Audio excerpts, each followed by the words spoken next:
For the final time in this 2021 regular season, the Falmouth Commodores travel to the Eastern Division to take on the Chatham Anglers on the back end of a home-and-home. Good evening, everybody. Welcome into historic Veterans Field. David Adar here alongside Matt Levine.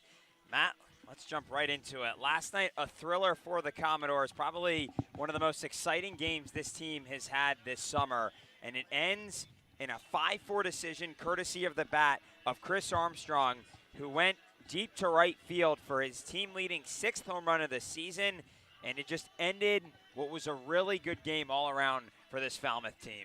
Well, it was a back-and-forth game between Chatham and Falmouth the entire day. It was Falmouth striking first at home for the 3rd time this summer, and then they lose the lead. They score right back to tie it. They lose the lead, then they take it right back. Then the Anglers tied it again. And it was scoreless after the top of the 5th between both sides until the bottom of the 9th to lead things off. The Florida first baseman, Chris Armstrong, switch hitter, but batting from the left side against the right-hander, David Falco out of Maryland, and just crushed one. A changeup inside on the corner and crushed it to right field. He's been swinging the bat so well, but to see it all come together finally for this team to have their first walk-off of the season, and it's been limited because there's no extra innings this year. So the walk-offs can only come in the bottom of the 9th, and they finally get it done. They've had opportunities to do it at home. They tied with the Anglers on opening night with an opportunity to win it in the 9th, but they finally get over the hump and win a ball game late. And that offense came alive just by that one swing from him, giving them their 4th straight win when it matters most. Now just 9 games left, including tonight in the regular season. So if they're getting hot at the right time, they can continue this the rest of the way. They should be continuing to be in that good spot for 2nd place. Like you said, the win last night, the 4th straight for this Falmouth team. And also last night, Falmouth, another double-digit hit performance. 10 hits in the ballgame for the Commodores en route to that 5-4 victory.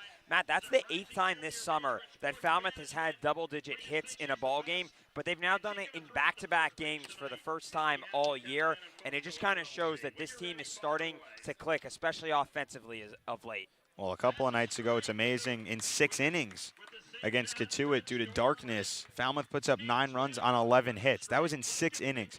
So you and I were joking what the score would have been if they played those extra 3 innings. But you finish in 6, you put up 11 hits, you're happy with that. You walk away with a win against Cotuit to bump them down into 3rd place.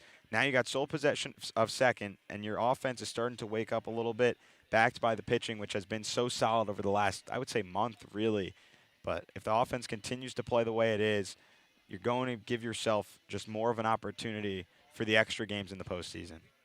So Falmouth comes into tonight looking to add on to this winning streak, and the Commodores have been good on the road this summer. 8-5-1 away from the Gov, and like Matt mentioned, there's just 9 games left, including tonight, in the regular season, and it's shaping up to be a good playoff race in the Western Division. Falmouth currently sitting in 2nd place with a .481 mod win percentage, but Cotuit and Wareham are right behind them. Cotuit at .447 mod win percentage and Wareham at .431. And as it currently stands tonight, both those teams winning their respective ball games. Actually, right as I say that, Hyannis jumps ahead of Cotuit, but Wareham still on top of YD in its ball games. So it's shaping up to be a thriller over these final 9 days. Well, Hyannis has come out of nowhere. I don't know if they're mathematically eliminated yet. I assume they are, but they've come out of nowhere to start winning a couple of ball games. But it's really between Falmouth, Cotuit, and Wareham over the next 10 days, 9 games including tonight. And Falmouth will face off against the Gatemen twice. They'll face off against Cotuit twice. If you beat those teams that you're really racing with towards the playoffs, you're going to be in a better spot. But you also got to take care of the other teams that you play. And one of those teams tonight, the Chatham Anglers, this is, like I said, coming in this final time this summer that Falmouth will travel to the Eastern Division, and it's the 2nd to last time that Falmouth takes on an Eastern Division team. On Wednesday, Harwich will come to Falmouth for the Commodores' final regular season game against an Eastern Division team, but this team's starting to click at the right time of the year. They've played well against Chatham this summer, coming into tonight 2-0-1 against the Anglers on the year. The only Eastern Division team that Falmouth plays 4 times here in this 2021 season. So these two teams know one another well. They've had some great games up to this point, and tonight's sure to be another one. Well, just by last night, I think that was one of the best games of the season, and the Anglers walk away with that with a bad taste in their mouths. They were going into the bottom of the ninth hoping to hold on to a tie, and you walk away with the leadoff man in the ninth inning hitting a walk-off home run. That's a bad taste in your mouth, but guess what? They have to face Falmouth right here tonight on their home turf. There's got to be some kind of revenge that they want to get against this Commodores team, some kind of bounce-back game they want to get. So we'll see here tonight how they respond to that really just unbelievable home run from Chris Armstrong and the stakes that it had to keep them in second place, to win them the ball game in the ninth inning. Just all around, the excitement was just unmatched from this club all season long. Last night really topped it off. So the first time Falmouth played here back on June 29th, an 8-1 victory for the Commodores over the Anglers. That was Trey McLaughlin's first start of the season, and he was just about spotless. We'll step aside here from Veterans Field for the playing of our national anthem here in Chatham. When we come back, we'll have the pitching matchups between Falmouth and Chatham.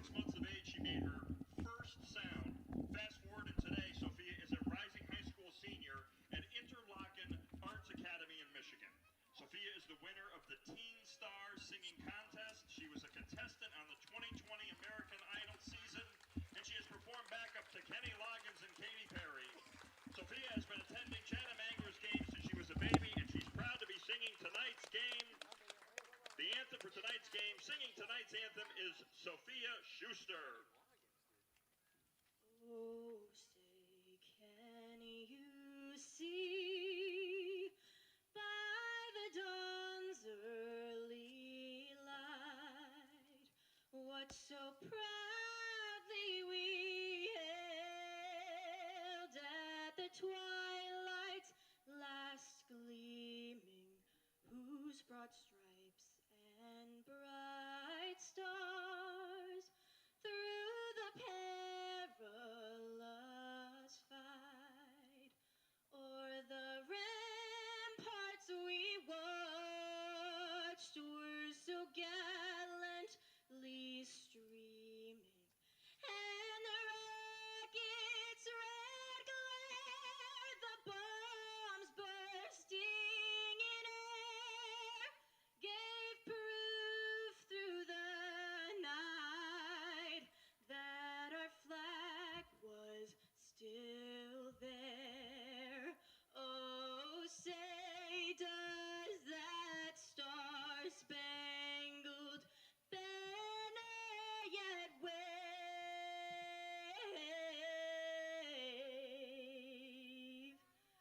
o'er the land of the free and the home of the brave?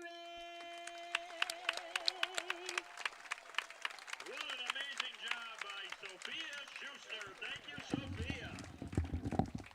Welcome back into Veterans Field. David Adar here alongside with Matt Levine, just moments away from first pitch between Falmouth and Chatham for the fourth and final time here on this 2021 season. And as we turn to tonight's matchup, Tyler Tuthill makes the start for the Commodores, his third start of the summer for this Falmouth team, his seventh overall time on the bump, but it'll be his fourth outing away from home, his second consecutive start away from the Gov tonight. And Matt, a guy who's been pretty solid up to this point on the year, 17 total innings pitched, a 5.82 ERA. He was roughed up a bit in his last start in a 9-8 loss at Bourne, but overall he's been pretty good for this Falmouth team. Well, after that, or before that Bourne start, rather, we've seen him deliver one of the best starts of the season by any Commodore. 6 innings, scoreless, just a couple of hits and a walk allowed, 3 base runners allowed against Orleans. And Falmouth put up 1 run in that game, but it was enough to win because of that start and the way the bullpen came in after that. If he can muster up something close to that tonight, give just a couple more innings than he's used to. Only 3 innings in his last start against Bourne, but at App State, he's gone a long outing multiple times. Several times he was a starter there this past season. So going deep into games, he's well used to that in the spring. Can he turn that into a normal thing here in the summer? He's gone more than 3 innings just one time, and it was that 6-inning start. So if he can deal that up tonight, give your offense a chance to win. That's what we talk about every night. And on the mound tonight for the home Chatham Anglers will be Victor Medeiros out of the University of Miami. who takes the bump for his third start of the summer for this Chatham team. Falmouth saw Medeiros on opening night. He pitched at the Gov in what ended up being that 7-7 draw against the Falmouth Commodores, and he gets his third start of the season here tonight against this Falmouth team. His only other start on the year came back on July 20th, his last outing out against YD. What ended up being a 4-3 loss for the Anglers. He went 3 2/3 innings, gave up just one earned run in that start, and he comes in tonight, a guy who's used to this home mound. Now he's going to be his 5th time here at Veterans Field. Well, this is a guy that Falmouth has seen already, so what do? You go back to the opening night, and we've talked about it. This team has several guys in the lineup tonight that they had in the starting lineup on June 20th, so those guys know exactly what's coming. You just go back to that game, maybe watch a couple of at-bats that you had against Medeiros, who only went 2 1/3, and you know you roughed him up the first time, 3 hits, and he gave up 4 runs, and he walked 4 guys. If you have that same mentality tonight, and you have that familiarity now with him on the mound, you're in a pretty good spot. It's just a matter of preparation against the guy you've already seen. So Falmouth tonight will be looking to stay undefeated against this Chatham team, coming in at 2-0-1 on the year. Falmouth already with a win here on the season, 8-1. The Commodores took down the Anglers back on June 29th. And let's get tonight's game going as Cody Colden will lead things off for Falmouth, playing at third. Casey Harford bats second and plays short. Jace Borfin in right field bats third. Chris Armstrong, the cleanup man, and last night's hero, plays at first. Taylor Smith, the 5-hitter, does tonight's catching duties. Anthony Hall out in left bats sixth. Michael Curiali bats seventh and plays at second. Anthony DeFabia back in the lineup for the Commodores for the second time this summer. He's the 8-hitter and the designated hitter as well. And Luke Boyers rounds out this lineup out in center field as Cody Colden takes ball 1 here from Medeiros at 7:03 here in Chatham. The easternmost team in the CCBL. As the 1-0 now from the right-hander Medeiros. Colden swings through it and the count's even up at 1-1. Really nice night here in Chatham. Some hazy clouds above the field, but the sun coming through easily. Can also see some blue skies above. Temperatures not too hot, hovering in the mid to low 70s as Colden puts one on the ground to the left side. Gets past the glove of Kenny Lavari. Josh Rivera able to field it, and then running opposite the bag makes the throw over to first, but it's off the bag. So Cody Colden safe at first with a leadoff single, and that's coming off his 3-for-4 performance last night, his first triple hit game of the summer. Colden's a guy that barrels the ball every single time he puts it in play, and he does it again. Hits the ball hard on the ground and finds a hole. He did that a couple of times last night for his 3 hits, and he starts tonight's ball game off the same way he did yesterday with a single. So that'll bring up Casey Harford, 2-hitter for these Commodores, who's playing his first game here at Veterans Field. And he swings through strike 1 as he falls behind early. Falmouth wearing their typical road uniforms, the black tops with maroon numbering and lettering, Falmouth written across the chest, and gray pants with the maroon stripe, maroon socks as well, as there's a pickoff attempt over to first, but Colden back in safely. Chatham wearing their home pinstripe uniforms with Anglers written across the front in the script numbering, or script lettering, excuse me. Another throw over to first. And again, Colden back in, this time standing up. Count sits at 0-1 here on Casey Harford, who went 0-for-5 yesterday with a couple of strikeouts in the win over the Anglers. And the right-hander comes home now as Colden's running on the pitch, and it's popped up on the left side into shallow left field. Now at the edge of the outfield grass is Josh Rivera, the shortstop, who makes the grab for out number 1, and Cody Colden is back at first. Right fielder from the University of Arkansas, number 16, Jace Borfin. So 1 gone now for Jace Borfin, who picked up his second triple of the season last night. Had an RBI on that swing as well, as he was able to score Cody Colden. Stands in from the left side here, and another pickoff attempt over to first. Medeiros really keeping a close eye on Cody Colden here in this first inning. Colden with just 1 stolen bag on the year, and another throw over attempt. Colden wasn't even off the bag. Medeiros trying to catch him flat-footed, but Colden knows to just stay there. So Borfin still awaiting his first pitch here from Victor Medeiros. And the right-hander has it set and comes home now, and this one's grounded down the first base side, but foul. It towed the line for a brief moment before finding its way into foul territory, and Borfin now behind at 0-1. Falmouth comes into tonight's contest 12-13-2 on the year, winners of 4 straight. And on the other side, Chatham 10-17-3, losers of 3 straight, and just 1 for their last 5 here at home. Team that has really struggled of late as the 0-1 comes in upstairs, and now it's 1-1 here on Borfin.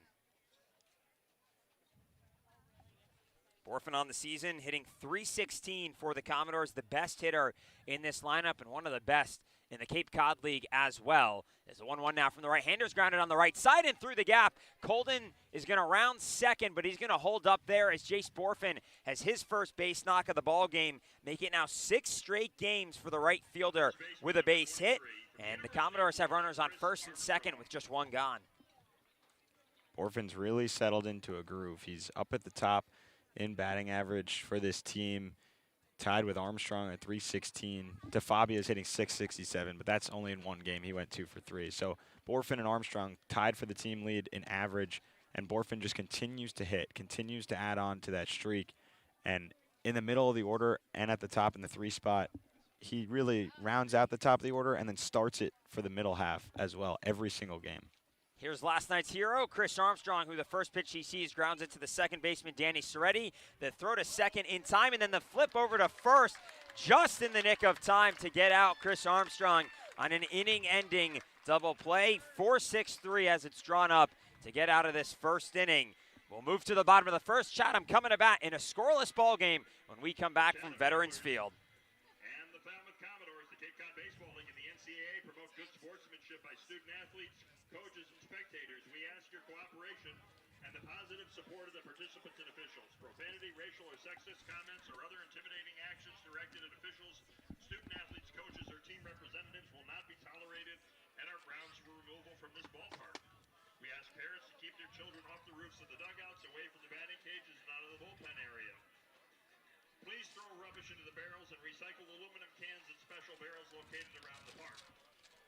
Laser pointers or any other devices that distract from the players are not permitted at Veterans Field and are grounds for removal. Cameras and video cameras are permitted inside historic Veterans Field for personal photos, but cannot be used to reproduce the game, players, or on-field events without the express written permission of Chatham Anglers Baseball. Use of camera or video equipment must not interfere with other fans' enjoyment of the game. Due to the required COVID-19 protocols, the Cape Cod Baseball League and local Cape Cod health departments remind you that all unvaccinated persons should wear masks and socially distance wherever necessary. Wash your hands often with soap and water. If you're sick, please stay at home. We appreciate your cooperation and welcome back to Cape Cod Baseball. There's no line at the Snack Shack. Joe, our grill master, can make you a hamburger or a cheeseburger. You can also get pizza, hot dogs, ice cream, cool drinks, you name it, they have it. Visitor's side of Veterans Field, behind the Falmouth dugout, it's the Snack Shack.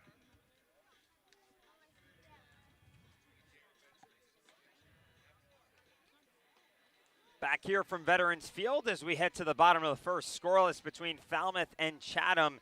Tyler Tuthill takes the mound for his 3rd start of the summer, his 7th time on the mound for this Falmouth team, and opposing him will be Danny Soretti to lead things off. Started the inning-ending double play back in the top half of the inning. Matt Hogan bats second and plays out in right field. Josh Rivera, the 3-hitter, plays at short. Garrett Martin, the left fielder, bats in the cleanup spot. Lyle Miller Green, the first baseman, bats 5th. Max Romero Jr., the designated hitter, bats 6th. Jake DeLeo, the center fielder, bats 7th. Kenny Lavari, the 8-hitter, plays at 3rd. And Dominic Temez, the catcher, rounds out this lineup for the 10-17-3 Chatham Anglers, coached by Tom Holliday in his 3rd season here in Chatham. So Soretti out of UNC will step in from the right side here against the left-hander out of Appalachian State, Tyler Tuthill.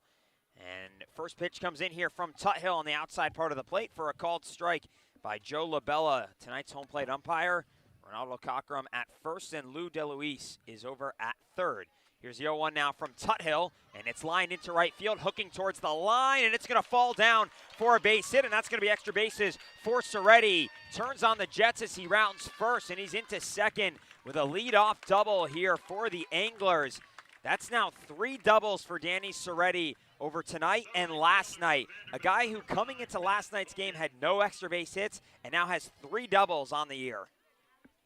He's been seeing the ball well over the last couple of nights and found a gap down the right field line that hits right to the left of the first baseline or the right field line out there and right. And then once it bounces, it goes into foul territory. So still a longer way for Borfin to run after he's almost there. Once the ball lands, he's got to keep going more into foul territory to field it. Here's Matt Hogan out of Vanderbilt, who takes strike one on the outside part of the plate.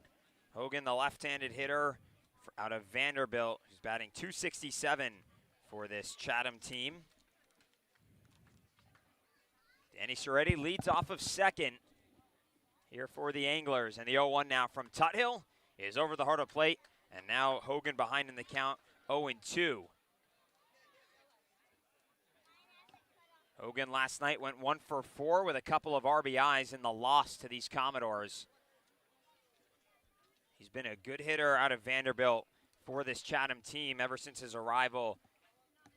Here is the 0-2 now from Tuthill. A breaking ball over the heart of the plate for a called strike 3. 3 pitches sets down Matt Hogan for the first out of this inning. And Matt, there's that breaking ball that we're so used to from Tyler Tuthill. A curveball that starts in the top half of the zone and ends up at or below your knees. So if it's at your knees, probably striking out looking. If it's below it, you probably struck out swinging if he gets you out. And Tuthill uses that to start an at-bat and also to finish one. Just such a good pitch that he has. Here's Josh Rivera, the shortstop out of the University of Florida, who takes ball 1 down low. Rivera did not play in yesterday's contest against the Falmouth Commodores. Just finished up his freshman season down in Gainesville, where he hit .253 in 54 games for the Gators this past season. Tuthill a couple looks towards second in the 1-0 in a similar spot down low, and now it's 2-0 here on the shortstop. Rivera hitting .227 on the year for the Anglers. It's 20 for 88 at the plate with 3 extra base hits. Does the right-handed batter have? Danny Soretti leads off of second. 3 stolen bags on the year for Soretti as the 2-0 pitch, a breaking ball that misses down and in, and now it's 3-0 here on Josh Rivera. Tuthill, a guy who hasn't walked too many batters this summer, just 4 walks over his first 17 innings. But in danger here of walking Josh Rivera as the 3-0 pitch comes in at the belt and right over the middle of the plate. And now it's 3-1 here on Rivera. Scoreless between Falmouth and Chatham here in the bottom of the first from Veterans Field on a gorgeous evening at the easternmost team here in the Cape Cod League. And a really good crowd on hand as Tyler Tuthill calls time. And they're going to say it was a balk, so Danny Soretti is going to go down to third. And that's the last thing that Tyler Tuthill needed. Infield's going to play back, though, here with 1 out. So they're surrendering a run on the ground. Still plenty of time left in this ball game for the Commodores to pick up that out as the 3-1 comes inside on Rivera, and it's a 5-pitch walk for the shortstop as there's now runners on the corners for this Chatham team.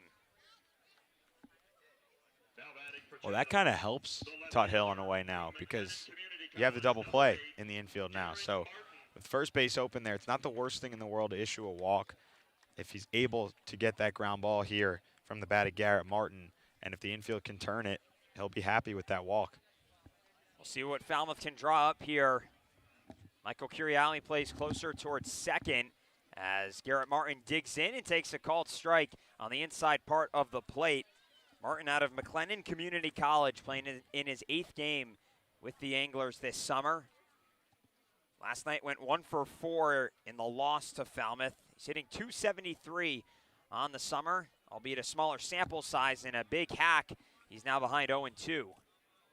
Danny Soretti leads off of third after he reached with a leadoff double. And Josh Rivera on first after walking moments ago.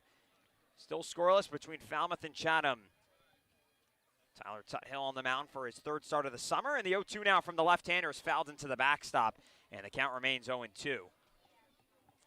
So that walk that Tuthill issued, just his 5th walk allowed this summer, 18 strikeouts on the year to 5 walks. Actually make it 19 strikeouts after he set down Matt Hogan. So 19 Ks to 5 walks here for the Appalachian State pitcher. And the 0-2 now after he comes set, a breaking ball that runs just a tad low, and it's now 1-2. Like I said, it starts in the top of the zone and then ends at the bottom. That one just below the knees, and Martin did not swing. If he swung, his bat's probably going to be over the baseball. Tyler Tuthill loves that curveball that has so much drop to it. Talk about it every time that he pitches. As the 1-2 comes home now, and he misses this one upstairs. Taylor Smith behind the dish had to jump up to get that ball and just got it in the nick of time as the count's now 2-2. Not sure where he missed there, if he just slipped with that breaking ball or he aimed too high, but nonetheless, count even here, 2-2 with 1 gone. The pitch home is on the inside part of the plate, and Joe LaBella is going to set down Garrett Martin. That's now 2 strikeouts in this opening inning for Tyler Tuthill, and there's 2 gone. Well, he went with the fastball there in the inside corner, and he froze up Martin. I don't think Martin was expecting fastball. I think he was sitting on the breaking ball. But he got that hard stuff from Tuthill, and if he can locate on the corners, he's always effective. That'll bring up the 5-hitter, Lyle Miller Green, out of Chipola Community College, who digs in from the right side. Tuthill set as he holds the ball belt high and comes home with a first pitch strike on the outside part of the plate. Lyle Miller Green coming into tonight with a 4-game hitting streak, went 1 for 4 yesterday with a double and an RBI against the Commodores back at Gov Fuller Field. One of the most exciting games that we've seen for the Commodores here in this 2021 season, as the 0-1, a breaking ball, and it's going to drop in a similar spot, make it now 0-2 as Miller Green's bat stays back on his shoulder. Danny Soretti on third, and on first, Josh Rivera here in a scoreless ball game in the bottom of the first. Really good crowd on hand once again here at Veterans Field. The grandstands around the grass are full as the 0-2 comes inside and gets away from Taylor Smith. And so moving down to second will be Josh Rivera, who was running on the pitch. Likely credit him with a stolen bag. And he's now in scoring position with runners in second and third. Tuthill looking for his 3rd strikeout of the inning as he's ahead in the count here at 1-2 on Lyle Miller Green. And the left-hander comes set, no look towards the bases as he comes home with the pitch, and it's going to be grounded foul down the third base side. Nice stop made by the third base coach for these Anglers, and the count remains at 1-2. Falmouth this summer is 6-5-1 against the East. 1-0 here at Veterans Field as the 1-2 from Tuthill just inside. Lyle Miller Green brought back his chest to get out of the way from that pitch in a similar spot to where Tuthill's been locating in this opening inning, but just inside this time. And now time called for the rosin bag to be kicked off the mound as asked by Lou DeLuise. So Lyle Miller Green will step back in from the right side. Tuthill looks into Taylor Smith for the signs and now has them. 2-2 with 2 gone as the left-hander comes home, and this one's grounded up the middle and past the diving Casey Harford. 1 run will score in Danny Soretti, and right behind him is Josh Rivera as Lyle Miller Green with a 2-out, 2 RBI single here in the opening inning, and the Anglers jump ahead first. It's 2-0 Chatham. Just a slow hit ground ball from Lyle Miller Green that found a hole up the middle, and it brings in 2 runs. And Tuthill, who nearly had a strikeout on the pitch right before that, a fastball in the inside corner that he's been getting the call for so far tonight. He didn't get the call, and then he deals up another good pitch and a ground ball, but it just found a hole and brings in 2 runs. So Lyle Miller Green with his 20th and 21st RBIs of the season as Max Romero Jr. is now behind in the count at 0-1 here in this opening inning. Chatham ahead first, leading 2-0 against this Falmouth Commodores team. And Tuthill comes home with an 0-1. It's down at the knees, but a called strike here on Romero Jr. He's now behind at 0-2.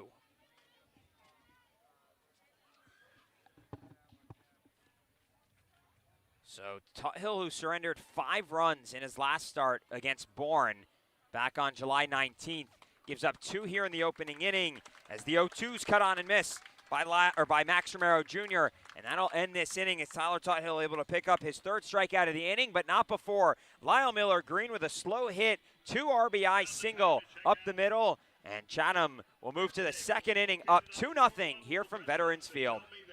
Their items are going quick, so get them now. There's a sale tonight. All double XL shirts are $15. All double XL shirts, $15. So that's the merch tables located on the lower level of the press box, the green building on the 3rd base side of the field.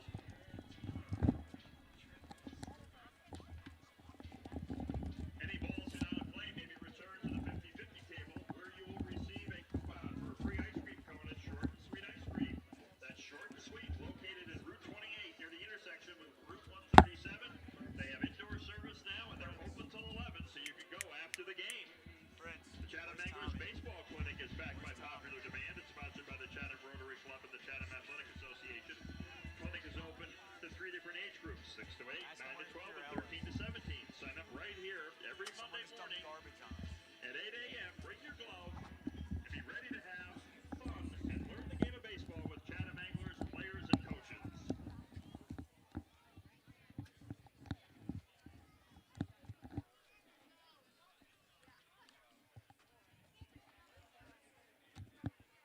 The catcher from Texas A&M, number 14. We move to the 2nd inning here from Veterans Field with Chatham leading 2-0 over the Falmouth Commodores.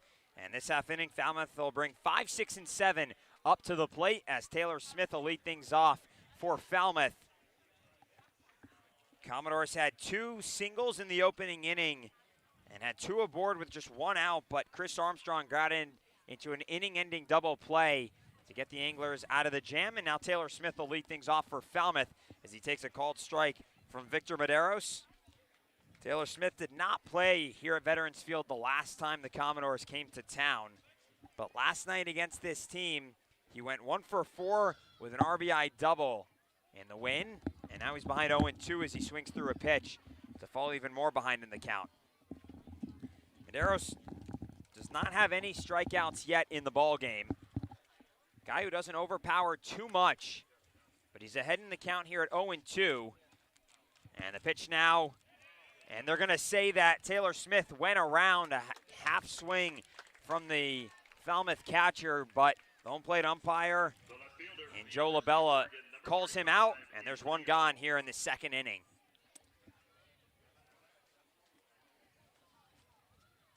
So for Medeiros, that's just his 11th strikeout of the summer. 11 Ks to 8 walks here for the University of Miami pitcher. And with 1 gone, that'll bring up Anthony Hall, who steps in from the left side. And the first pitch he sees, he grounds on the left side to the 3rd baseman, Kenny Lavari, who gives a hard charge in. And the throw down to first was in the glove of Lyle Miller Green before Anthony Hall knocked it out. And Anthony Hall in some pain afterwards as he's holding his left arm, maybe his left inner ribs. But regardless, The second baseman from UCLA, number 6. Anthony Hall.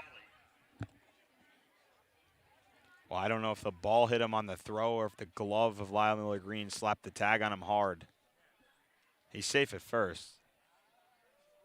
But if the ball hit him in that arm or rib area, that hurts more than the glove. So he'll stand on first now, and we'll see how he continues to feel over there as Michael Curiali digs in now after the 3rd single of the ball game for the Commodores. And here's the first pitch from Curiali. It's down in the dirt, but Curiali waves at it, and he's behind at 0-1. Curiali went 2 for 5 with an RBI and a double the last time the Commodores played here back on June 29th. Part of an 8-1 victory for this Falmouth team. As Medeiros from the stretch, the 0-1 in a similar spot away. And Curiali waves at it again. It's now 0-2 here on the UCLA second baseman. Curiali's been in a little bit of a slump as of late. He's had hits in each of his last 2 ball games, but before then was 0 for his last 17. As a pickoff attempt over towards first, Anthony Hall is back in with a head-first slide. And the count remains still here at 0-2 on Michael Curiali. Chatham on top 2-0 here in the top of the second. Off of an 2 RBI single from Lyle Miller Green back in the first. And the 0-2 to Curiali's grounded on the left side. Takes a late hop to Josh Rivera. Goes to second for the first down and over to first in time for another inning-ending double play. So it was 4-6-3 to get out of the first. In this half inning, it's 6-4-3. As we'll move to the bottom of the second, Chatham still on top 2-0 here from Veterans Field. Would like to remind you that this is a tobacco-free ballpark. Additionally, the Massachusetts Education Reform Act prohibits the use of any tobacco products at this location. We greatly appreciate your assistance in honoring this tobacco-free request. Get your 50/50 tickets now. There's 6 different prizes. And the tickets are $1 each, 3 for $2, 10 for $5, 25 for $10, 60 for $20, and 150 big tickets for $40. The money collected is shared on a 50/50 basis between the winner and the Chatham Athletic Association. Should the grand prize winner not claim the prize in 10 minutes, we will pick another. Proceeds from the raffle help cover expenses of the Chatham Anglers baseball team. Thank you for your support. Remember, you have to be in it to win it. Chatham Anglers would like to welcome the family of intern Grace DeZindelet. The DeZindelet clan is here tonight. John and Sue are parents along with relatives. Thank you. Grace has been tremendous. One of the best interns we've ever had from Holliston, Massachusetts. So welcome to the DeZindelet family.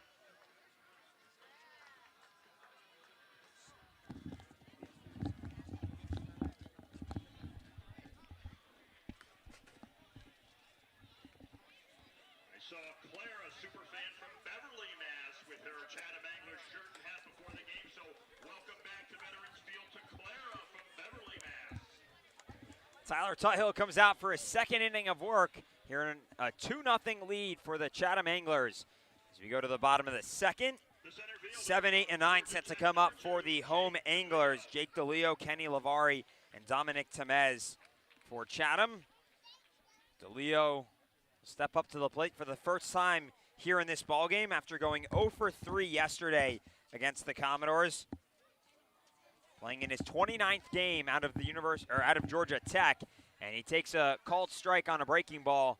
The first pitch of this inning from Tyler Tuthill. Tuthill gave up 2 runs back in the first, as the 0-1 now from the left-hander is in at the belt for a called strike by Joe LaBella, and it's now 0-2. Going to be interesting to see how he responds, because the first start that Tuthill had this summer, he didn't give up any runs.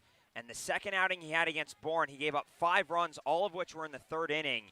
And he ended up getting pulled after that. So this is really the first time this summer that he's starting a game and on the mound from behind, as the count sits at 1-2 here on Jake DeLeo.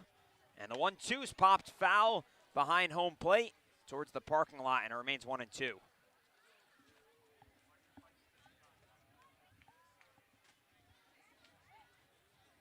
Tuthill brushes off the rubber before he digs back in, does that little shimmy as he comes home with a breaking ball that's in at the belt. And Tyler Tuthill now has 4 strikeouts. Every out recorded so far has been from his arm, and there's 1 gone here in the bottom of the second. That's just devastating, that breaking ball. You sit there, you're frozen, and by the time you realize it's about to drop in for a strike, you can't pull the trigger on your bat. So just an unbelievable breaking ball that Tuthill's been featuring all night, and you said it, 4 outs, almost all of them in the strikeout category have come from that breaking ball. Here's Kenny Lavari, who watches a first pitch ball on the outside part of the plate. Lavari playing in his 7th game out of Old Dominion, as the 1-0 now from Tuthill is lined into left field. Going back is Anthony Hall, just in front of the warning track. He's able to make the grab for the second out of this inning. So maybe for Chatham's sake, finally not an out from Tyler Tuthill. That ball was smoked by Lavari, and off the bat, looked like it's heading for the wall, but he hit it the other way. As a left-handed hitter, hit it to left field. So a little bit less power than he would have had if he pulled that to right. Might have been a little bit of a different story with how hard he hit it. So 2 up and 2 down here in this second inning for Tyler Tuthill. And that'll bring up Dominic Temez out of McLennan Community College, who did not play last night against the Commodores. And he takes a first pitch strike on the inside part of the plate. Tuthill so far really locating on that inside part. Just living there to righties and just dropping in that breaking ball to either side of a right-hander or a left-handed hitter. 0-1 bounces in just before getting to home plate, so count goes even now to 1-1. But so far the response from Tuthill has been good after pitching from behind here in the second inning.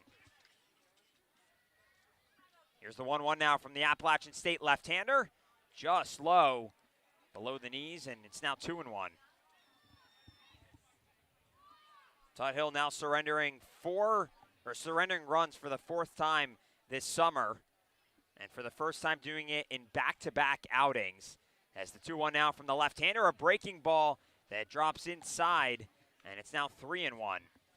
He's going to go back, take a couple taps of the rosin bag, and try and get that control back now behind in the count at 3-1.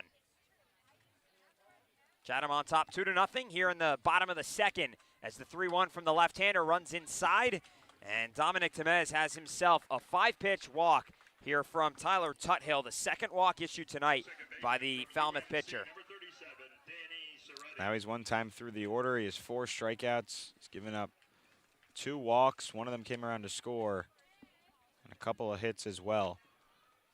So when he's been on, he's really been, that's when he's locating on the inside corner and with the breaking ball. But when he's gotten hit hard so far.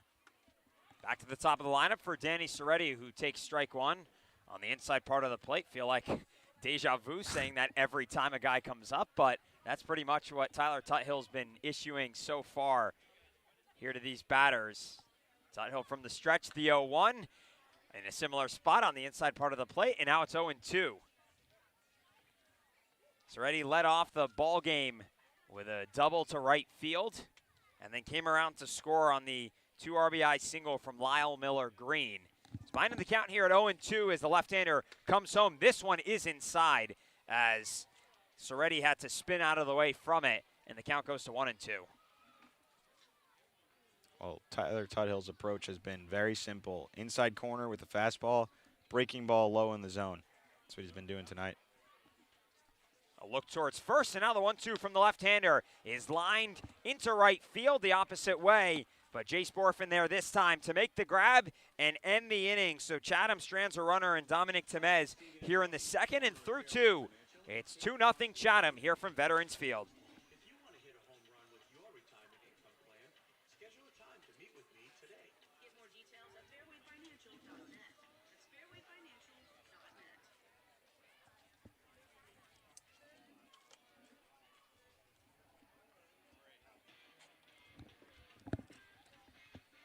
Chatham Anglers welcome media intern Allie's dad Tom and his friend Chip. Welcome.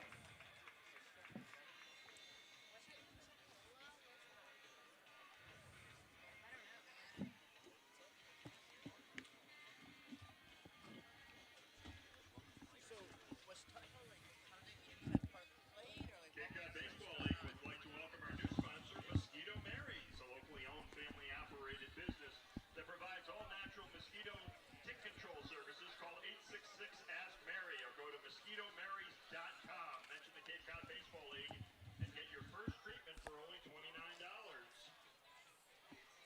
Cape Cod Coca-Cola thanks you for supporting the Cape Cod Baseball League. Cape Cod Coca-Cola has proudly been refreshing the community for more than 30 years, and we're honored to support the CCBL and many other wonderful organizations here on the Cape.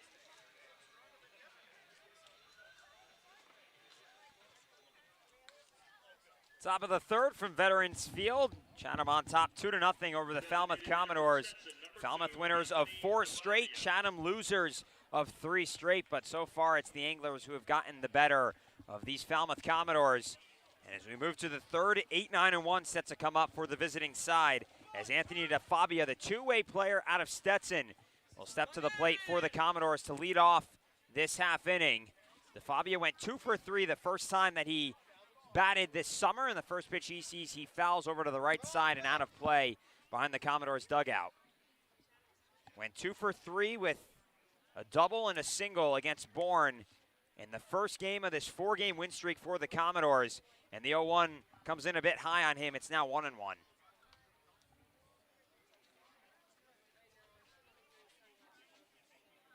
We're used to seeing DeFabio on the mound, but Falmouth a bit limited with who they have on the bench right now as he takes a pitch on the inside part of the plate. It's now 1-2.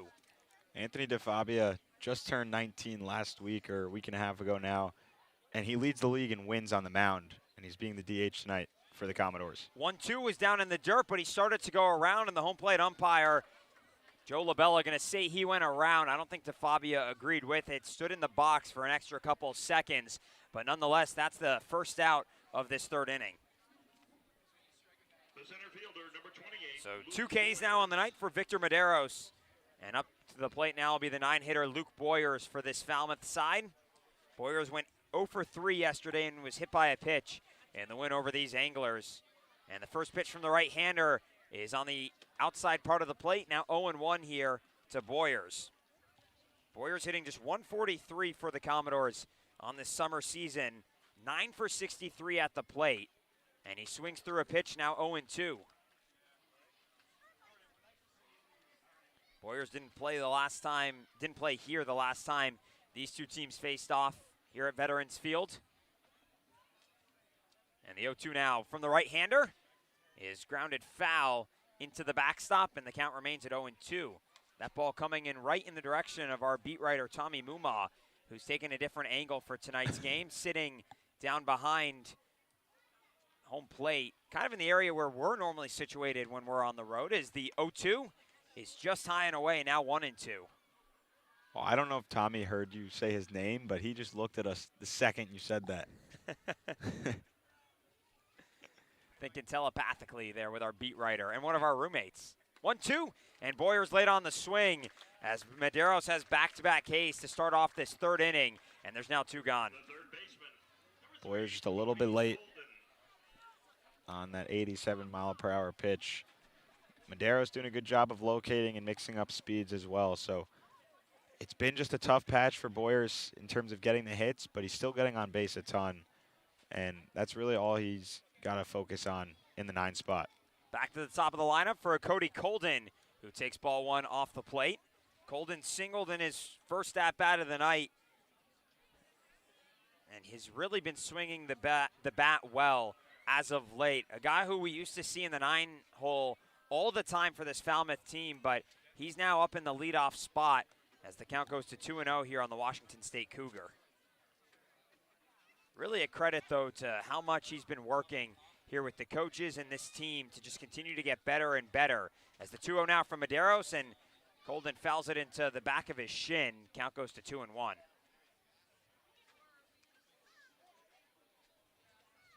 So Colden still just hitting 159 for this Falmouth team, but he was hitting below 100 a couple of weeks ago, so he has upped that average. As the 2-1 now from Medeiros, grounded up the middle just past his glove, and there's not even going to be a throw over to first.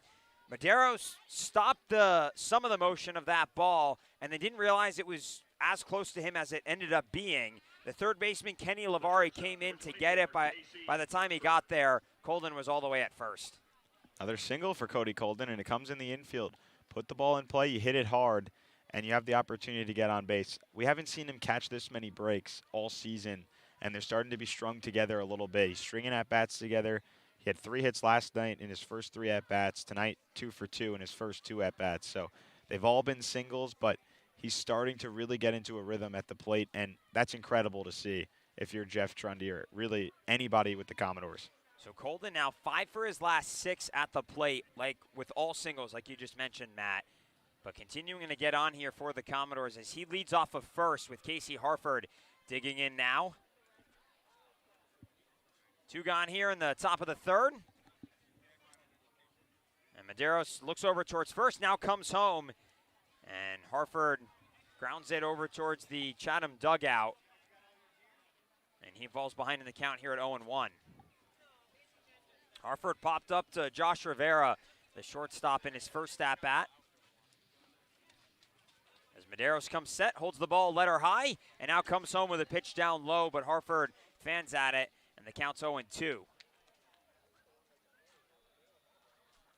Medeiros looking to have a similar inning to Tyler Tuthill, picking up all 3 of the outs this inning via the K, and he's going to do so as Casey Harford goes down looking on a breaking ball from the University of Miami pitcher, and we'll move to the bottom of the third after Victor Medeiros records 3 strikeouts in the inning. It's 2-0 Chatham here from Veterans Field. Westwood, Mass. They are lifelong Anglers fans. Welcome back to Veterans Field, Bruce and Scott McDonald. We appreciate and thank the sponsors who support the Cape League and the 10 teams, our corporate sponsors of the financial backbone of the league. It is with their support that we're able to preserve our long-standing tradition of providing the best family entertainment here on Cape Cod. On behalf of the Falmouth Commodores, the Chatham Anglers, league officers, and the entire Cape League family, I'd like to announce and thank our 2021 corporate sponsors. With much appreciation, we recognize the Yawkey Foundation, Curry College, Cape Cod Healthcare, the 99 Restaurants, Coca-Cola Bottling of Cape Cod, Badger Sport, 47 brand, Cape Cod 5-cent Savings Bank, Milton Cat, Mosquito Mary's, Fairway Financial, Ocean Spray, Seaside Le Mans, and Rogers Gray. I'll be back with you in the next inning for the second half of this outstanding list of loyal sponsors. Whether it's life insurance to safeguard your loved ones, an umbrella policy to protect your team driver, or making sure your home is covered from storm damage, Rogers Gray is there to guide you. Insurance is more than just a box to check. Trust Rogers Gray, a proud sponsor of Cape Cod Baseball League.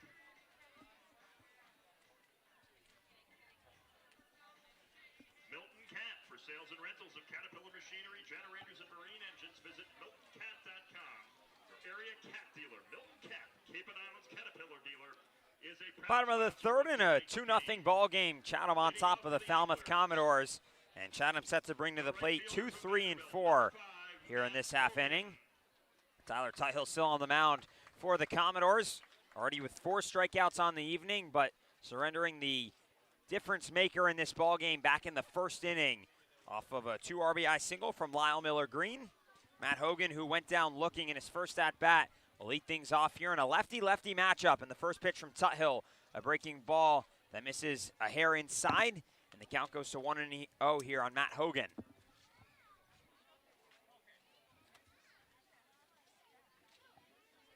Tuthill with a couple of deep breaths, and the 1-0 now from the lefty is grounded down the first base side.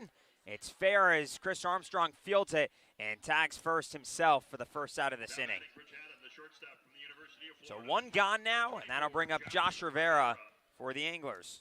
That breaking ball continues to produce outs, whether it's a strikeout or a ground out, or in the case of the last inning, Soretti lined out into right field to end that inning off a breaking ball. He's just been producing outs with that pitch. Josh Rivera walked in his last at-bat. And he digs in here with 1 gone as the first pitch from Tuthill ripped fair down the third base line, and that's going to roll all the way to the wall. Rounding first and motoring into second is Rivera, and his helmet starts to come off as he takes a big turn around second. The throw now comes in from Anthony Hall in left, and Josh Rivera has himself a 1-out double here against Tyler Tuthill, the second extra base hit of the night for the Anglers and just their 3rd hit of their ball game. Rivera with 9 doubles at Florida in the 2021 season. He smoked that. Colden almost got his glove on it, diving towards the third base line, but that's why they call it the hot corner. We say it all the time. When there's a ball scorched to third base like that, you barely even see the ball. You're just kind of guessing where it is sometimes, and that ball hit so hard just out of the outstretched glove, out of the reach of the outstretched glove of Cody Colden and down into the left field corner for a double. Garrett Martin takes a called strike on the inside part of the plate, now behind it 0-1. With Josh Rivera leading off of second. That double for Rivera, his 3rd of the summer for this Anglers team, and just his 4th extra base hit as well. But the Anglers threatening again here with just 1 gone in the inning as Tuthill misses inside on Martin. It's now 1-1. But we've seen tonight already some really hard-hit balls from this Chatham team. Danny Soretti had one on his double, that base hit there from Rivera. And they're just seeing the ball well so far against Tuthill. Here's the 1-1 from the App State pitcher. A breaking ball grounded on the left side. Hartford falls down as he fields the ball, but he's able to get up in time and make the strong throw to first for the second out of this inning. And Josh Rivera holds up at second. The first baseman from Chipola. Hartford's lucky that ball was hit so hard because he lost his footing. But because it was hit so hard, he still had time to make the play after that and then just stood up and had to throw the ball harder than he usually does. But he still made the play regardless of losing his footing, and that is all that matters to him. That's all that matters to Tuthill on the mound. That's really all that matters to anybody. Here's the difference maker in tonight's ball game, Lyle Miller Green, who digs in with 2 outs here in the inning. Came up with 2 outs back in the first, and that's where he made his mark as Tuthill started to come towards home and then looks over towards second and steps off the rubber. Rivera on second has 2 stolen bags here on this 2021 season with Chatham. Leads off of second as Tuthill comes home to Lyle Miller Green over the heart of the plate for a called strike.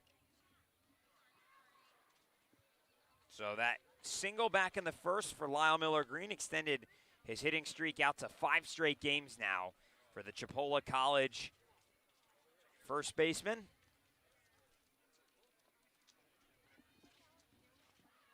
Tuthill with several looks towards second, and now the 0-1, and it's fouled out past the Commodores dugout on the right side, and he's now behind in the count at 0-2.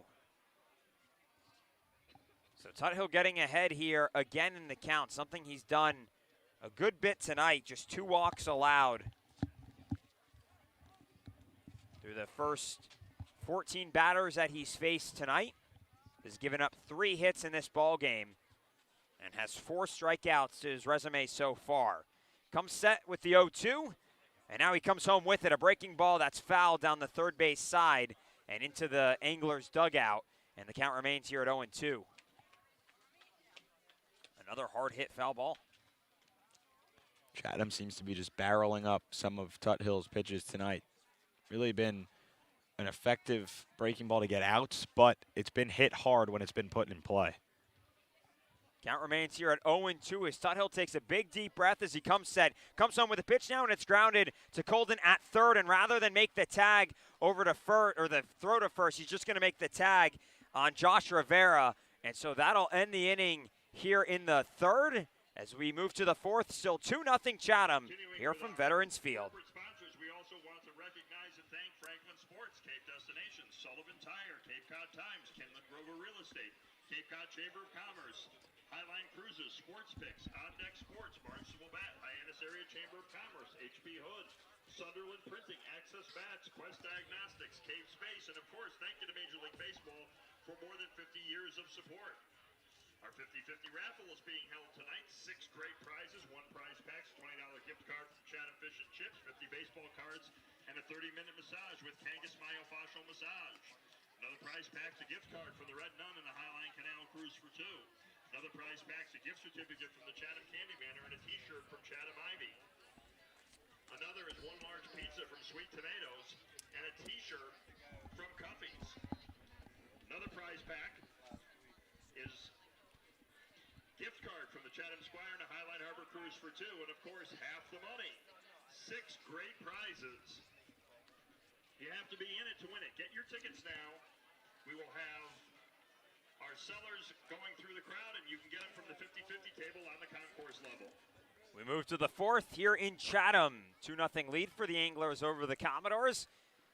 The right fielder. And Falmouth will bring up Jace Borfin, Chris Armstrong, and Taylor Smith here this half inning. Falmouth with 4 hits so far in the ballgame, which has outpaced this Chatham team, but can't get ahead where it matters. Trailing by 2 and having stranded a couple of base runners so far in tonight's ballgame. First pitch from Victor Medeiros here in this inning is popped up to shallow left field, and the shortstop Josh Rivera is going to call off the third baseman Kenny Lavari to make the running grab for the first out of this inning. So 1 quick out there for Victor Medeiros on just 1 pitch, and that'll bring up Chris Armstrong, who grounded into an inning-ending double play back in the first. Falmouth winners of 4 straight coming into tonight's ball game as a check swing from Chris Armstrong, and they're going to say he went around, so he's behind.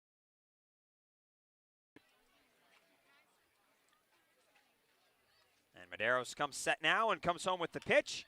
And it just fouled into the area behind home plate, now 0-2. Well, all summer, Matt and I have been saying that Veterans Field is one of our favorite ballparks in the league. And it's several different factors that make it that way. One of the best broadcast spots, one of the best atmospheres in the league, just all around a top-notch atmosphere here as Armstrong fouls a pitch into the backstop, still 0-2. But some really cool history with this field as well that it just adds to the list of what makes this ballpark such a neat one in the league as the 0-2 and Armstrong swings through it for the second out of this inning as Medeiros has another K. But was looking up earlier some of the things that have happened here. Chatham has been playing at this ballpark since they were created since the team was created in 1923. This stadium hosted the largest sporting event that Cape Cod has ever seen when 10,000 fans came out to watch the USA team take on the CCBL All-Star team here at Veterans Field in 2000. The USA team was playing a warm-up match against the Cape Cod League, and 10,000 fans came out here for that game. I wish they still did something like that. Would be really cool for sure, as Taylor Smith finds himself behind in the count 0-1, now 1-1 as the ball is bounced in from Medeiros. But yeah, two different U.S. national teams have come here. 1984 in preparation for the 84 Olympics in L.A., and then for the 2000 Olympics, which were in Sydney, as Taylor Smith swings through strike two. And then on top of that, Summer Catch, the famous baseball movie, some of it was filmed here at Veterans Field. And there's been numerous All-Star games hosted here in Chatham. So this ballpark, all kinds of history as Taylor Smith with a check swing. But that is going to be the third K of the inning for Victor, or the third out of the inning, the second K for Victor Medeiros. And we move to the bottom of the fourth, still 2-0 Chatham here in Chatham. Is yet again proud to be the official batting glove of the Cape Cod Baseball League. Throughout the summer, all 10 Cape League teams are wearing their own custom team batting gloves, courtesy of Franklin Sports. To order your favorite team's design or to create your own, visit franklinsports.com/custom. Enter code CCBL20 for 20% off your purchase. From Cape Cod to the major leagues, only the best hitters in baseball wear Franklin gloves. You can get the Chatham Anglers Franklin gloves at the merch tables located on the lower level. We have all sizes. We also have the New Era baseball hat of the Chatham Anglers, the official team hat. We also have the New Era hat in a variety of colors and in your size. But they tell me that supplies are running thin, so make sure to get yours now before they run out. Curry College is where you go to become anything you want. Curry prepares students to engage in successful careers with learning beyond the classroom. Explore undergraduate programs, NCAA Division III athletics, and continuing education and graduate studies, including fifth year's master's programs at www.curry.edu. The 99 Restaurant and Pub is proud to be a sponsor of the Cape Cod Baseball League. Visit your local 99 and try their famous colossal lobster rolls, piled high on grilled brioche and served hot butter with just the right amount of mayo and celery with fries and coleslaw. The 99, always the real deal.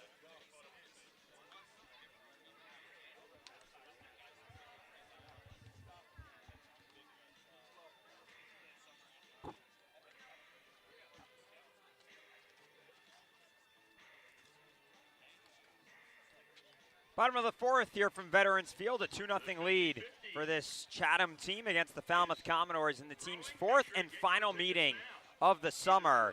Falmouth 2-0-1 against the Anglers so far on the year. And this half inning, the Anglers will bring up Max Romero Jr., Jake DeLeo, and Kenny Lavari against Tyler Tuthill, who's still on the mound for Falmouth. Going into his fourth inning of the night. Romero Jr. struck out to end the first inning, and he digs in here from the left side to start this half inning off. And Tyler Tuthill, the left-hander, comes home with a first pitch strike at the knees.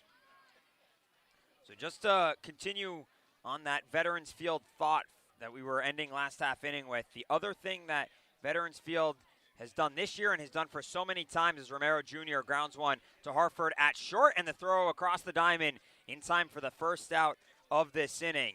But the Anglers, for another year, I believe, leading the league in attendance, averaging about 2,200 fans a game here. They've had a total of 32,000 on the summer so far, which is the most in the league.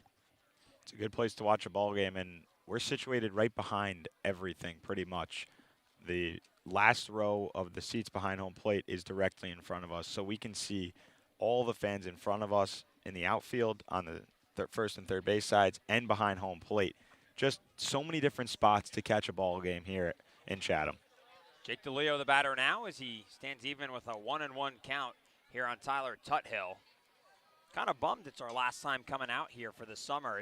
It's a great place to take in a game, as the 1-1 from Tuthill is fouled into the backstop, now 1-2. Last game against, or at any Eastern Division team here in this 2021 season. The Commodores will have Harwich on Wednesday, and then that's it for the regular season for Falmouth against this Eastern Division. And Jake DeLeo rips one into right center field, but Jay Sporfin on the run and just in front of the warning track makes the run and grab for the second out of this inning.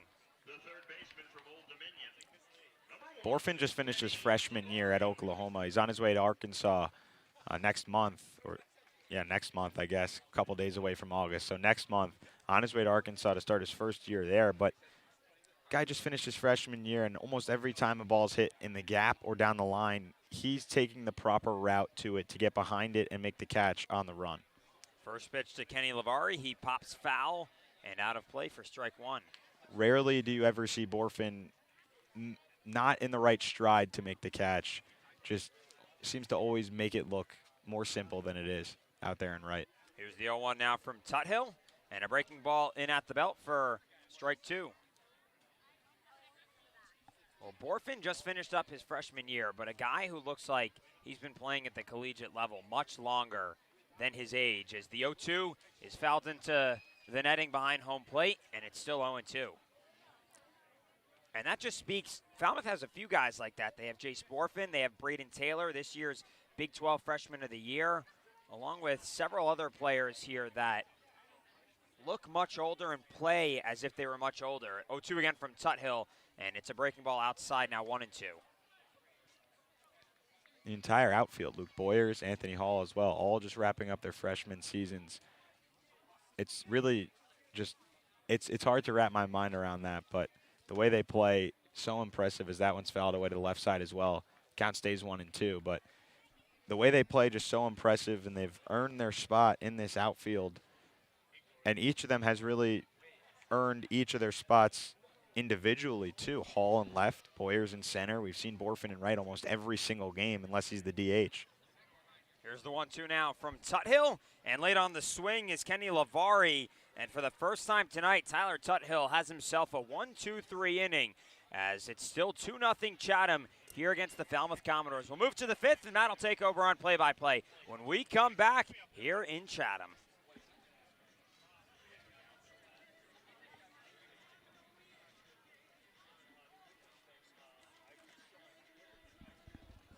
The Chatham Anglers and the nonprofit Chatham Athletic Association thank you for coming out to tonight's game. Your generous financial support is the main reason that we can bring you these games in the Cape League, the best college summer league in the country.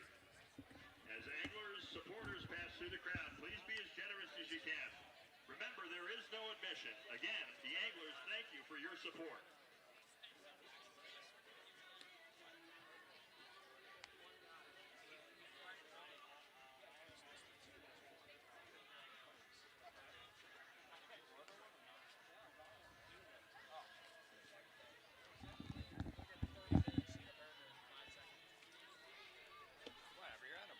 Red Shirt Fridays is a national program to acknowledge, honor, and support our troops who put themselves in harm's way to defend our freedom. In support of this program, the Cape League teams will be wearing a specially designed red jersey every Friday. This special weekly celebration is to honor the troops. Leading off, the left fielder, number 35, Anthony Hall. We go to the 5th inning here at Veterans Field. Matt Levine alongside my broadcast partner, David Hadar. Anthony Hall will lead things off here in the top of the 5th inning. He's 1 for 1 tonight and extended his hitting streak to 5 straight games now. He's got 8 hits and 4 doubles over that span. A couple of doubles and an RBI last night. Madero's still on the mound on his first pitch. Changeup away for a ball, and Hall takes it outside. Hall now 8 for his last 16 over this winning stretch for Falmouth, and he's been a big reason why the Commodores have won 4 straight. 1-0 pitch, big swing and a miss from Hall on a pitch low in the zone. Now it's 1-1. 2-0 Chatham here in the top of the 5th inning, and both runs were scored off of a Lyle Miller Green RBI single, 2 RBI single in the first inning. 1-1 is chopped foul to the right side, so make it 1 ball and 2 strikes on Anthony Hall. Falmouth scoreless, but with 4 hits so far in the game. Chatham, both runs coming in the bottom of the first inning. Only 3 hits, though, for the Anglers. Out of the windup, 1-2 pitch to Hall. A breaking ball in the outside corner misses just a bit outside. Now it's 2-2. I mentioned Hall's success, but, I mean, up and down, Falmouth as a team has just been hitting much better during this winning stretch. But Hall's addition to playing well has been a big reason why this Falmouth team has seen so much success. 2-2 is chopped hard into the Falmouth dugout. It bounced off of the framing of the roof, came in hard, and it didn't look like it hit anybody, but it was close because everybody's lined up against the netting of the dugout. So here's the 2-2 again to Hall. Misses inside with a fastball, and count runs full. Starting to get a little bit darker here in Chatham, but still just that hazy cloud-like thing. So it's almost the same color as the baseball in the sky. 3-2, high changeup misses to Anthony Hall, and he works a leadoff walk here in the 5th. He's on base for the 2nd time tonight. Only Commodore player to reach 2 times so far tonight. Actually, Cody Colden, the other one, to do it as well. But talk about that haze. I think some of the wildfires that are going on out west, we're seeing some of the effects from it here. You don't smell any of the smoke, but the sun as it was setting beyond the left field wall about an hour or so ago was completely pink. It wasn't yellow. It wasn't any other color. It was pink. And so I've read that that tends to happen when you get smoke and a lot of it. And I think that some of that just carrying over here into Chatham. First pitch to Michael Curiali, a fastball that he bunts down the third base line, but it's fouled the entire way off of his bat. He ran all the way down to first, but will have to walk back to the batter's box behind in the count, 0-1. Curiali tonight is 0 for 1. He grounded into an inning-ending double play in the 2nd inning. That was a really nice turn by Josh Rivera at the time at shortstop to start that 6-4-3 double play. Curiali, though, trying to maybe bunt for a hit here with nobody out and Hall on first base in the top of the 5th, down 2-0. So now Madero's set, and he takes a pickoff attempt over to first, but Hall dives in safely. Talked with Luke Boyers a week and a half ago, and he told us that, you know, sometimes when you're in a little bit of a slump, bunting for a hit, and if you can get it, can be one of the best feelings and a way to kind of kickstart your back going forward. No balls, 1 strike. Here's the pitch. Chopped foul to the left side, right in front of the third base dugout of the Chatham Anglers, and now it's 0-2 on Curiali. And Curiali's had some of that success here as of late for Falmouth, but if he can bring it back to a consistent basis, that would just be even bigger for this Falmouth team. He was such a hot hitter in the first couple of weeks of the season. For a brief period, led the CCBL in hitting, but the slumps that he's found himself in have really dipped himself down. 0-2 pitch as Hall takes off, line right back at Maderos. He catches it and tosses over to first for the double play. Curiali hit that ball awfully hard at Maderos, but he threw his glove at it and caught it and tossed it over to first easily with Hall running on the pitch. He was a dead duck. He had no chance to get back, and there's 2 away now in the top of the 5th. I mean, that's about as bad of a break as it can be for this Falmouth team. And already here, we're in the top of the 5th, and this Chatham team has turned 3 double plays so far in the ballgame. Couple on the ground, 1 through the air as the first pitch to Anthony DeFi. It's 0-1. Fabia struck out swinging back in the third inning. And the 0-1 pitch, fastball grounded right back on one hop to the pitcher Medeiros. This time a much easier play for him as he comes off the mound and tosses over to first in time for the 1-3 ground out. So Medeiros, after the leadoff walk to Anthony Hall, faces the minimum in the top of the fifth, and we go to the bottom of the fifth. Chatham coming to bat with a 2-0 lead. 50 raffle is tonight. The pot's growing. Here are the 6 prizes. One prize pack's a $20 gift card from Chatham Fish and Chips, 50 baseball cards, and a 30-minute massage with Kangas Myofascial Massage. Another prize pack's a gift card for the Red Nun and Highline Canal Cruise for 2. Another prize pack's a gift certificate from Chatham Candy Manor and t-shirt from Chatham Ivy. Another prize pack's a gift card from the Chatham Squire to Highline Harbor Cruise for 2. And of course, the grand prize is half the money. And I see Avery in the orange shirt selling, along with Liz, the dynamic duo, selling the 50-50 tickets. Avery has the orange shirt. She's just on the third base side, front row of home plate. So get your tickets. Get your tickets now for the 50-50. Also, the merch tables tell me that they have a double X sale, $15. Supplies are getting lower, so they say get your shirts now. We also have Cape Cod Baseball League shirts, and of course, home of the 5th inning clock shirt, Veterans Field.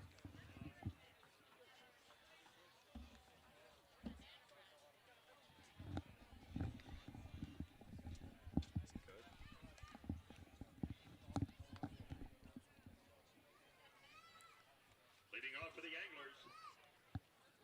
We move to the bottom of the fifth inning here at Veterans Field. Chatham with a 2-0 lead over the Commodores. 9-1-2 coming up for Chatham here in the inning. Tyler Tuthill through 4 innings so far tonight, back onto the mound. He'll face Dominic Temez, who he walked in the second inning. And the first pitch of the bottom of the fifth, fastball inside for a ball. Temez, the catcher tonight out of McLennan Community College, native of San Antonio, Texas. Ahead in the count, 1-0. Here's the pitch. Breaking ball misses outside, and now it's 2-0 to Temez. So no runs on 4 hits and no errors for Falmouth up to this point through 5 innings of offense for them. And 2 runs, 3 hits, and no errors for Chatham. As the 2-0 is popped up to the right side, tailing towards foul territory. Armstrong, the first baseman, is there. Just enough room to make the catch right in front of the Commodores dugout for the first out of the bottom of the fifth. When we played at Catuit on Saturday, Matt and I talked about how big the foul territory was at Lowell Park. It's not as big here, but there is still a good amount of room, especially on the first base side around the dugout area. The fence kind of juts back in to the field after that, but Armstrong, that ball landing right in kind of that nook there that sticks out, and so Armstrong able to make the grab for an easy first out. Back to the top of the order, Danny Soretti takes a first pitch strike on a fastball that catches the outside corner. It's 0-1. Soretti tonight 1 for 2 with a double and a run scored in the first inning. And the 0-1 pitch. Fastball ripped to the left side over the leaping third baseman Colden and down into left field for a 1-out single. His second hit of the ball game. Soretti really seeing the ball well tonight. He's hit the ball hard 3 times now. He's seen the ball well tonight, and in these 2 games against Falmouth has seen the ball really well as well. Had a couple of doubles last night against the Commodores, and tonight now 2 for 3 with a double and a single. So continuing to do some damage against Tyler Tuthill and this Falmouth team in that leadoff spot. Here's Matt Hogan, the right fielder, who's 0 for 2 tonight with a strikeout and a ground out. 1 out, runner on first. First pitch fastball misses high, and Hogan takes it for a ball. Hogan's already had 5 multi-hit games here on the Cape. Last night had a 2-run shot and reached base twice with a walk. But 5 multi-hit games. That's a pickoff attempt for Tuthill over to first, not in time. 5 multi-hit games. His first game for the Anglers was July 4th, so a little bit over 20 days now. It's just an incredible pace that Hogan's going at offensively, as well as his Vanderbilt teammate, Max Romero Jr. 1-0 pitch, high and tight on Hogan, now 2-0 the count. Hogan didn't have much time at Vanderbilt this year, just 19 games he appeared in, and he hit under 200 at the plate, but here on the Cape, really shining so far. 2-0 pitch from Tuthill. Breaking ball right at the letters, but misses high, and now it's 3-0. He's really shining and doing so on a team that has struggled this summer, especially at home. This Chatham team hitting just 185 here at home on the summer, but so far he's had a productive bat like you just mentioned, and Soretti, who just singled, has had a productive bat as well. And so a couple of guys in this lineup who have had good seasons in a year that otherwise has been tough for Chatham. Tuthill set, 3-0 pitch. Fastball right down the middle for a called strike. Hogan had the red light there. Probably a pitch he would want to hit in any other count other than 3-0. The count moves to 3-1. Soretti leads off of first out of North Carolina, and Tuthill deals the 3-1. Fastball high and tight, and it's ball 4. So it's a 1-out walk, and now runners on first and second with just 1 out here in the bottom of the 5th. Well, Tuthill, after getting the first out, has now given up a single and a walk, and that's coming off of a 1-2-3 inning back in the 4th. Only the second time tonight that he's allowed multiple base runners in an inning, and he lasted that in the 1st. So there is some activity starting to brew in the Commodores bullpen. Nobody's actively throwing yet, but I believe Wesley Sweat out there just starting to stretch and get warm for the Commodores. First pitch to the 3-hitter Rivera, breaking ball called a strike on the inside part of the plate. 0-1 to the Florida Gator, who is 1 for 1 tonight. Walked and scored in the 1st and doubled in the 3rd inning. Runners on first and second with 1 out. 0-1 pitch. Fastball at the letters on the outside corner, called a strike.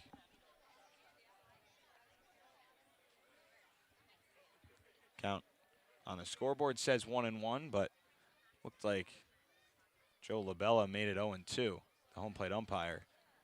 So we'll see what the real count is here as Tuthill deals the pitch. Grounded foul to the left side.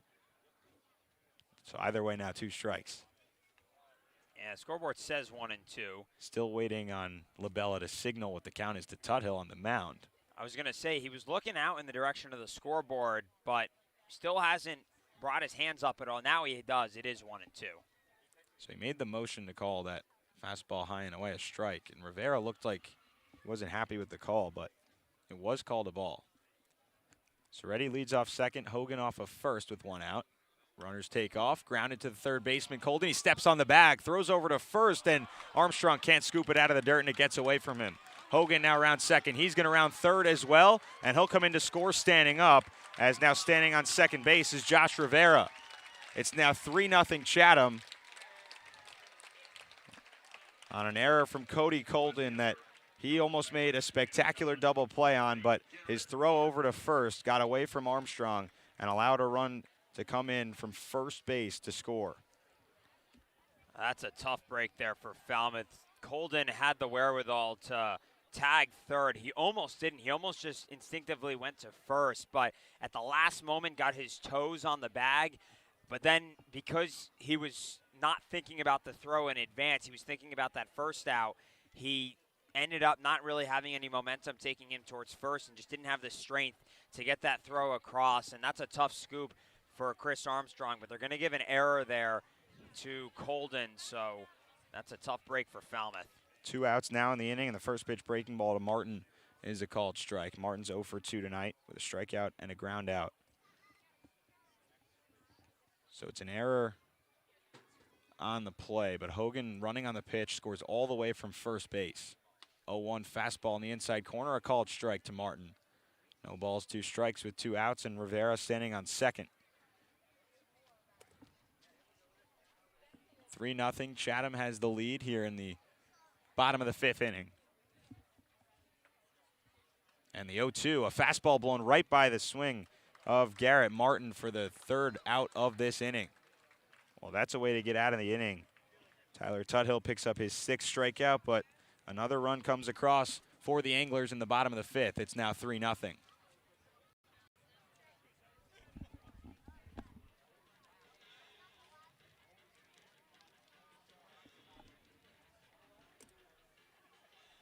each home game, the Chatham Anglers are treated to food and drink. Big thank you to Coach Tom Holliday and his connections for providing the team with steaks on the grill tonight for the Anglers. And we can't forget Laura Caskey for making everything to go along with it. So let's hear it for Coach Holliday and Laura Caskey.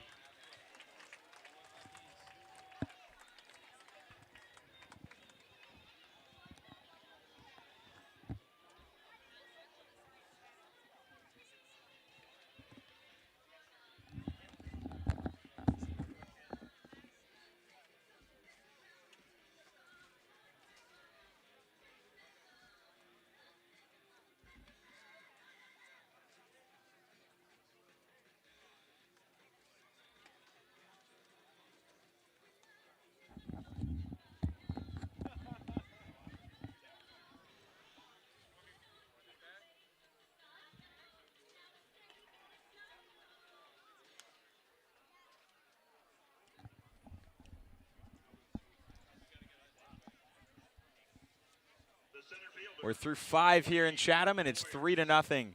Anglers have the lead over the Commodores. 9-1-2 due up here in the top of the 6th for Falmouth, with Madero still on the mound in what is already his longest outing of the season. 5 innings so far tonight. His longest prior was his last outing against YD, 3 2/3. And the first pitch to Luke Boyers, a ball that misses, now 1-0. Boyers tonight 0 for 1 with a strikeout. And the 0-1 pitch, chop foul right in front of the plate and bounces over to the first base side. So it's 1-1. Well, this is the second time this summer that Falmouth is seeing Victor Medeiros. The first one, though, you got to go way back to the season opener on June 20th. And Medeiros only went 2 1/3 inning in that start and gave up 4 runs to the Commodores as he faced 13 total batters. But tonight, having much more success. Changeup misses away. Now 2-1 to Boyers. Third baseman Lavari was playing up. Now he backs up. And the 2-1 pitch. Boyers takes low. Now 3-1 on the TCU Horned Frog. And there's an arm up in the Chatham bullpen down the left field line, but probably going to try and get Medeiros through one more inning and get him 6 if they can. Just the count, 3-1. Here's the pitch to Boyers. Grounded right back up the middle on one hop to the pitcher Medeiros. He steps off the front of the hill and throws over to first for the first out. 3 straight balls that have come off the bat of the Commodores have gone right into the glove of Victor Medeiros on the mound. One through the air, and he turned a double play out of it, and a couple of choppers right back to him. Yeah, talk about bad breaks for this Falmouth team. I mean, just hitting stuff right to him. And for him, it's easy because not only do you get to control your pitches, but you then also get to make the outs and control pretty much everything. Cody Colden takes the first pitch off the back right in the numbers. The number 3 on his jersey was the part that got hit. He turned around, hopped a little bit, and Medeiros now signaling something over to Colden, and Colden nodded his head. Probably asking him if he's all right after hitting him right in the back. But Colden now on base for the 3rd time tonight, a couple of singles and a hit by pitch. Oh, good sportsmanship there. That's what you love to see between these guys. And, of course, nobody here wants to get injured. So it's great to see Medeiros acknowledge that he made a mistake and just make sure that Colden's all good. First pitch to Casey Harford, low for a ball. It's 1-0. Well, Medeiros, 1 year at Miami, now transferring to Oklahoma State. He announced in early July. Pitch comes in down in the dirt, picked out by the catcher Temez, and Cody Colden stuck in a pickle. The throw came down to the second baseman Soretti. Halfway down the line Colden was before he stopped, put the brakes on, tried to run back to first, and then Soretti caught up to him to tag him out for the second out. So that's really one of the first tough dirt reads that we've seen from the Commodores all season. A team that's good at base running, at least when it's a wild pitch or a pass ball. 2-0 pitch to Casey Harford, a called strike at the letters, 2-1. Well, Temez behind the dish had an unbelievable pick at that ball, and Colden was not expecting him to stop it. So that's why he started going, is the count now 2-2 on a pitch from Medeiros, who's really locked in here. But he scooped it out, did Temez, and then the throw down to second, Colden thought it was going to get into the outfield, so he kept running, but that's when he then got into the pickle. 2-2, waved at a breaking ball and missed it. Harford did. It's down in the dirt. Temez takes the route to throw over to first in foul territory, and the strong throw over to Lyle Miller-Green is in time to complete the strikeout. Well, after a hit by pitch, Cody Colden gets out at second, trying to advance on a wild pitch, but a really good pick from Temez behind the dish, and then Temez helps complete the strikeout to end the top of the sixth. Madero's through the minimum in the top of the sixth, and still a 3-0 lead for Chatham, as Wesley Sweat will come to the mound out of the bullpen when we come back.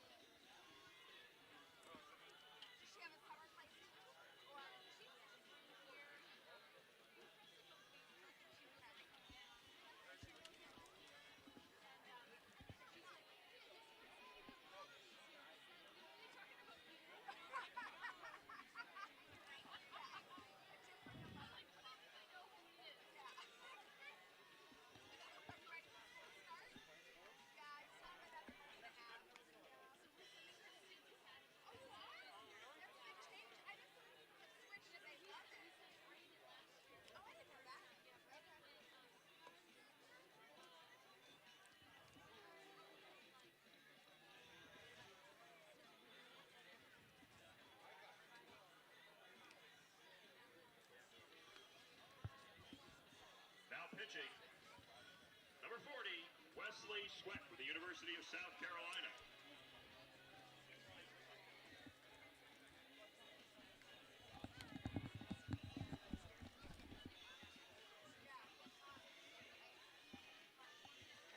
Check out the merch tables. Take home a gift from summer that you can remember all year long. That's the merch tables. They've got your size, they've got your color. The comfort colors. You can ask Big Ed about the #1 selling hat. So check them out at the merch tables. You have to come to the press box, go behind the press box, and there you will find the merch tables with a great selection of Chatham Anglers and Cape Cod Baseball League gear.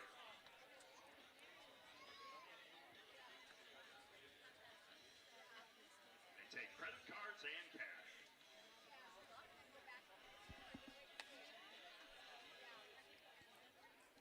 Move to the bottom of the sixth here in Chatham at Veterans Field as the Anglers hold a 3-0 lead over the Commodores, and the day done for Tyler Tuthill, tonight's starter for the Commodores, who had a decent start but didn't get the run support.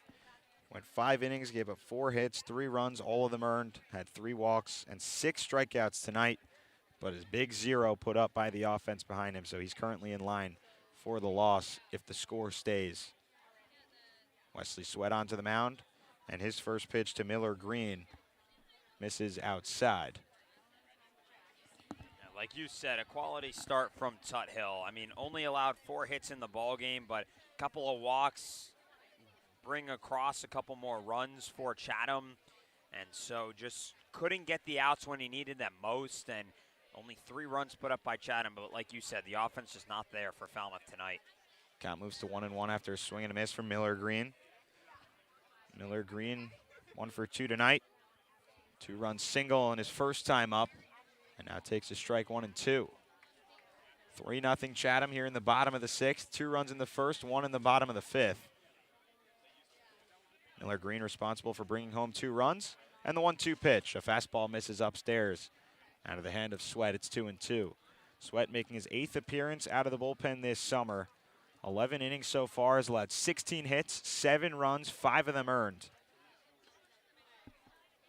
And the 2-2 pitch, a changeup on the outside corner. He gets a swing and a miss from Miller Green for his first strikeout tonight, and the first out of the bottom of the sixth.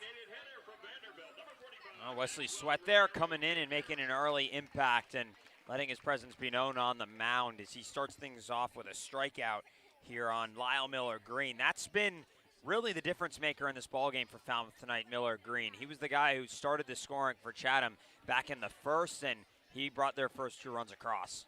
First pitch to Max Romero, the DH tonight, was the catcher last night. Fastball that reads 97 miles per hour on the scoreboard radar gun. Up in the zone, but count 1-0. Here's the pitch.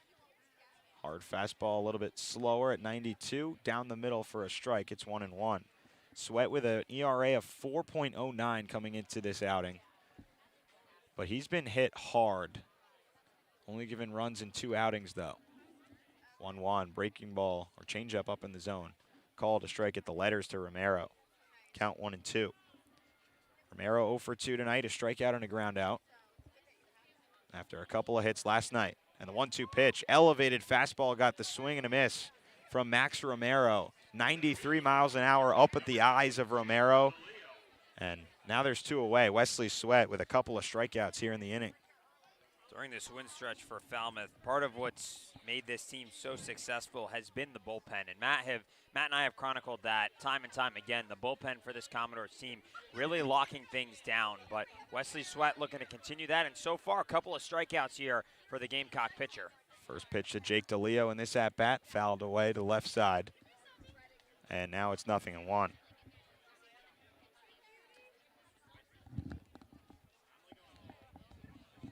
Sweat, couple of strikeouts here in the inning, and the 0-1 pitch to DeLeo. Off the outside corner, makes the count 1-1. DeLeo struck out looking in the second inning against Tuthill and lined out to Borfin in the 4th. As Chatham leads 3-0 here in the bottom of the 6th. 1-1 pitch, swing and a miss at the changeup up in the zone. And it's 1-2. Sweat out of South Carolina, where he pitched 10 times out of the bullpen in 2021. Here's the 1-2. Swing and a miss at the breaking ball in the outside corner. Wesley Sweat comes in the bottom of the 6th, then strikes out the side, all 3 of them by swinging strikeouts. And now he really is giving some momentum to this offense as we go to the 7th inning. It's 3-0 Chatham.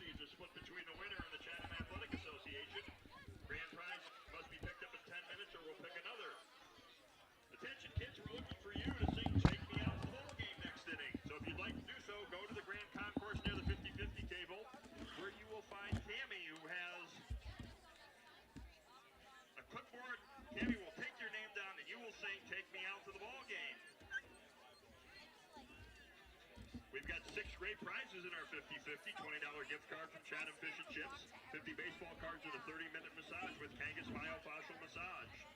Gift card from the Red Nun and a Highline Canal Cruise for 2. Gift certificate from Chatham Candy Manor and a t-shirt from Chatham Ivy, 1 large pizza from Sweet Tomatoes and a t-shirt from Cubbies. Gift card from the Chatham Squire and a Highline Harbor Cruise for 2.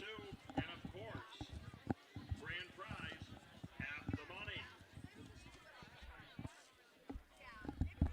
Avery will have the list for you to sign up.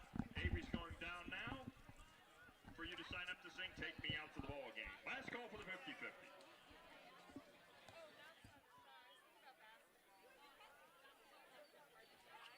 Now pitching, number 17 from BYU, Cy Nielsen.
Move to the 7th inning here at Veterans Field, and Chatham with a 3-0 lead over the Commodores as Victor Madero's start tonight concluded 6 innings, 4 hits, no runs, a walk, and 7 strikeouts tonight for the future Oklahoma State Cowboys. Cy Nielsen on the mound out of BYU to relieve him. The left-hander making his 7th appearance of the season, has to face 3, 4, and 5 in the inning as Jace Borfin will stand in to lead things off.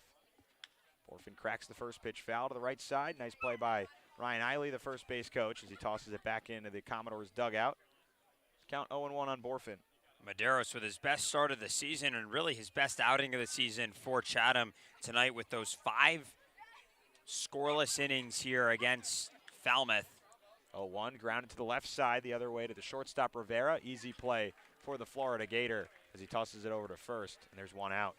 And Borfin can't get on there, but Cy Nielsen into the ball game now for the 7th time this summer for Chatham, all of them out of the bullpen. And this is a guy that maybe Falmouth can try and get back in this ball game against. Of course, seeing a new pitcher, so you got to adjust to that. But Nielsen has given up at least one run in every outing that he's been on the mound this summer for Chatham. Here's Chris Armstrong batting from the right side for the first time tonight, and he takes a bouncing pitch of a breaking ball in. For a ball, it's 1-0. Armstrong 0 for 2 tonight, and the 1-0 pitch.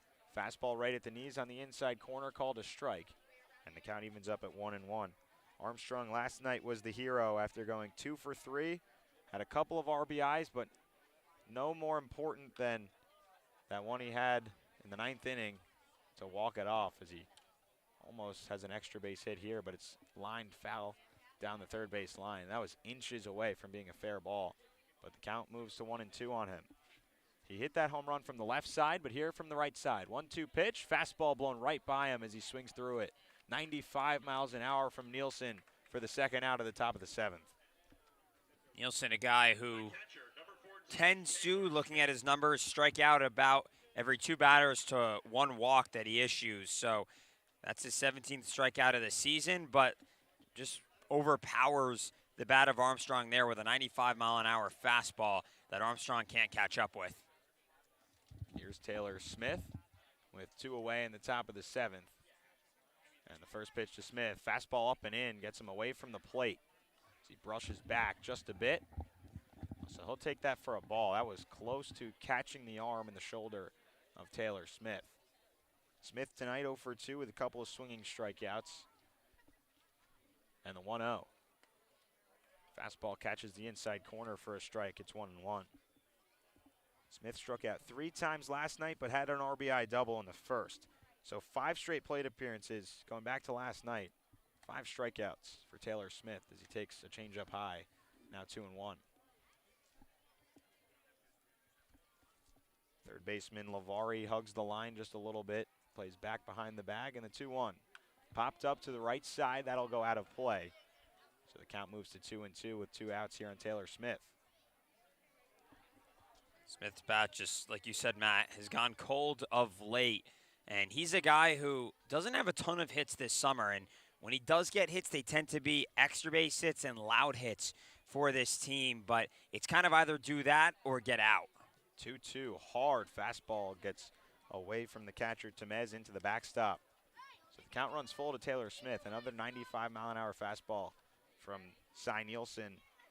Left-hander stands at 6'3", 210 pounds out of BYU. Goes out of the windup here out of the bullpen with 2 away. And the payoff pitch to Smith. Fastball just outside and high, and Taylor Smith works a 2-out walk, his first time on board tonight.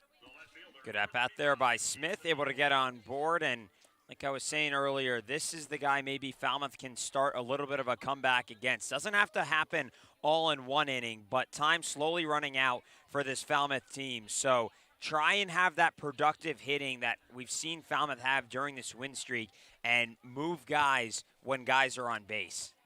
Get guys on, move them over. That's exactly what the coaching staff and all the players have told us that this team needs to do to be successful over the next 9 games. The first pitch to Anthony Hall, breaking ball right at the knees for a strike, and it's 0-1 to the Oregon Duck. Hall is 1 for 1 tonight, a single and a walk, so he's been on base both times up.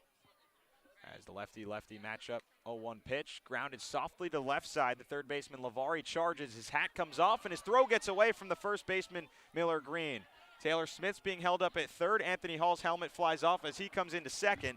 And the throw from Miller Green came all the way to the plate, got away from Temez. But it's into the netting behind home plate, and Cy Nielsen's there to back it up. So now runners on second and third with 2 outs. Well, maybe not the way Falmouth expected to move guys around the base paths, but you know what? It works, and that's what getting guys on can do for this Falmouth team.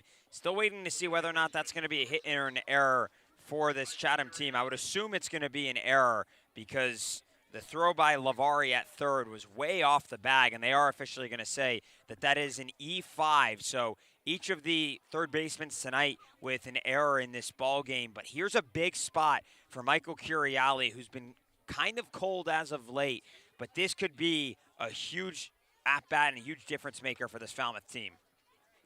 So Hall on second, Taylor Smith on third with 2 outs in the top of the 7th. A lefty-righty matchup with Curiali, the right-handed hitter. Swinging at the first pitch, breaking ball, but it gets away from Temez, and coming in to score is Smith for the first run of the night for the Commodores. Moving over to third is Anthony Hall. It's now 3-1 Chatham. And get guys on, move them over. You don't have to do much when there's an error and a wild pitch given to you. Falmouth will take it any way that they can get it, and now they do have that 1 run in the ball game. So now down by just 2 and slowly chewing away here with Curiali representing the tying run. Michael Curiali on the season with 15 runs batted in. A lot of that came over the first couple of games, couple of weeks. He fouls off the fastball to make it 0-2. So it's now 3-1. Chatham with the lead here in the top of the 7th. Still a close ball game after a pretty good start from Tuthill, but he didn't get the run support that he would have liked tonight. Nielsen, the left-hander, sets at the belt with Hall on third and 2 away. The 0-2 pitch. Curiali lines it foul into the netting behind home plate. Count remains 0-2 to the UCLA Bruin. Curiali grounded into a double play in the second. He lined into a double play in the 5th. Batting in a huge spot here in the top of the 7th. Nielsen set with his back turned to Anthony Hall on third. And the 0-2 fastball high and away, but he got Michael Curiali to chase out of the zone. And Curiali strikes out for the team-leading 34th time this summer. Commodores bring 1 across on a wild pitch. And now it's 3-1 Anglers as we move to the bottom of the 7th. Time to stretch here at Veterans Field.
Wesley Sweat back to the mound here in the bottom of the 7th inning. Now trailing just by 2 runs. It's 3-1 Chatham. And Sweat struck out the side in his first inning of work in the 6th inning. Got all 3 hitters to swing at the 3rd strike. Now faces Kenny Lavari, the 3rd baseman here tonight in the 8th spot to lead things off in the bottom of the 7th. First pitch of the inning is a changeup that misses upstairs. And it's 1-0 on Lavari. Lavari tonight flied out to left his first time up, struck out swinging back in the 4th. And the 3rd baseman Colden plays up in on the grass. The 1-0 pitch, a called strike down the middle with a fastball, and it's 1-1. Sweat works out of the windup as well, out of the bullpen with nobody on. And the 1-1 pitch, grounded hard to the right side, fielded by Michael Curiali at second, and he tosses over to first easily as the ball brought him that way, closer to first base for the first out here in the bottom of the 7th. 4 up, 4 down so far for Wesley Sweat, and he's doing what this Falmouth team needs, which is just keeping the offense at bay for the Anglers and keeping the Commodores in this ball game. And so far, the righty out of South Carolina, who's been a good presence all summer long for this team, continues to be that tonight. Here's Dominic Temez in the 9 spot. First pitch off speed down the middle. It's 0-1.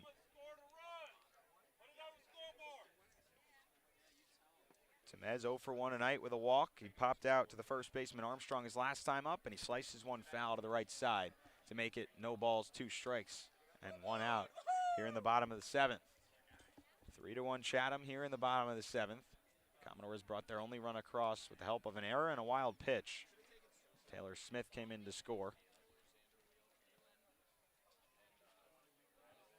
And the pitch called strike 3 right at the letters, a fastball from Wesley Sweat, his 4th strikeout of the night and the 2nd out here in the bottom of the 7th. And Wesley Sweat just working through this lineup of the Anglers. I mean, he has had no issues so far and just continues to overpower these bats, continues to get outs, and continues to strike guys out. Like you said, Nat, 4 Ks now over the first 5 guys that he's faced. That brings up back the top of the order, Danny Soretti on base twice tonight, and he fouls the first pitch over the third base side and out of play. He's 2 for 3 with a double, a single, and a run scored. Lined out to right field the only time he's been retired.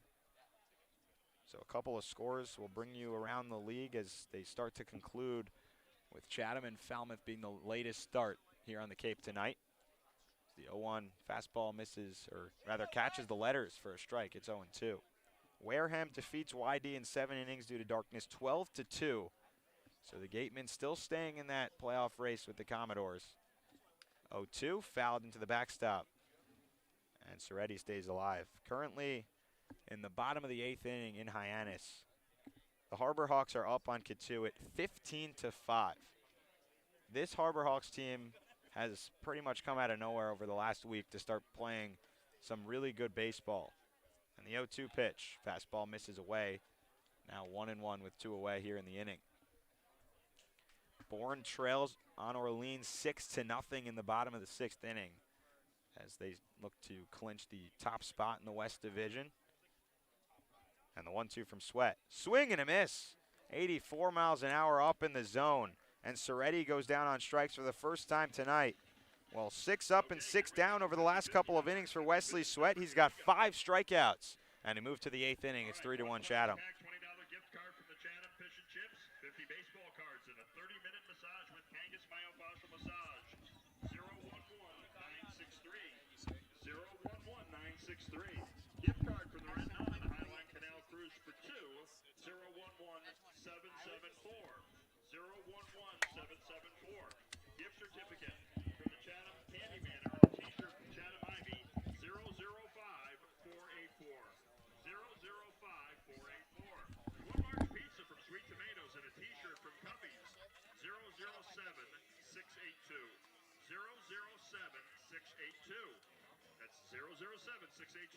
Gift card from Chatham Squire and a Highline Harbor Cruise for 2. 007-824. 007-824. 007-824. And here it is, half the money. 005-941. 005-941. 005-941. You've won half the money. You have 10 minutes to pick up your prize. 005-941. 005-941. We will have the prizes at the concourse level. 005-941. We move to the 8th inning here at Veterans Field. The Chatham Anglers lead 3-1 over the Falmouth Commodores, with 8-9 and top coming up here in the inning off of Cy Nielsen, who's still on the mound. Gave up a run, unearned though, in the 7th inning. Commodores brought their first run across with an error and a wild pitch. They were able to score. Anthony DeFabia, the DH, leads things off and strokes one down into left field, hooking foul, and it lands about 10 feet left of the left field line. But DeFabia now behind in the count, 0-1. He's 0 for 2 tonight. And now I'm joined here in the inning by a very special guest, one of our fellow interns, Ryan Prince. Ryan, so happy you can join us tonight. It's great to be on here. After listening to you and David all season, I finally get my time to shine. Oh, yeah. Well, David's currently sitting right next to us enjoying some popcorn, so he's getting a treat to listen to this inning.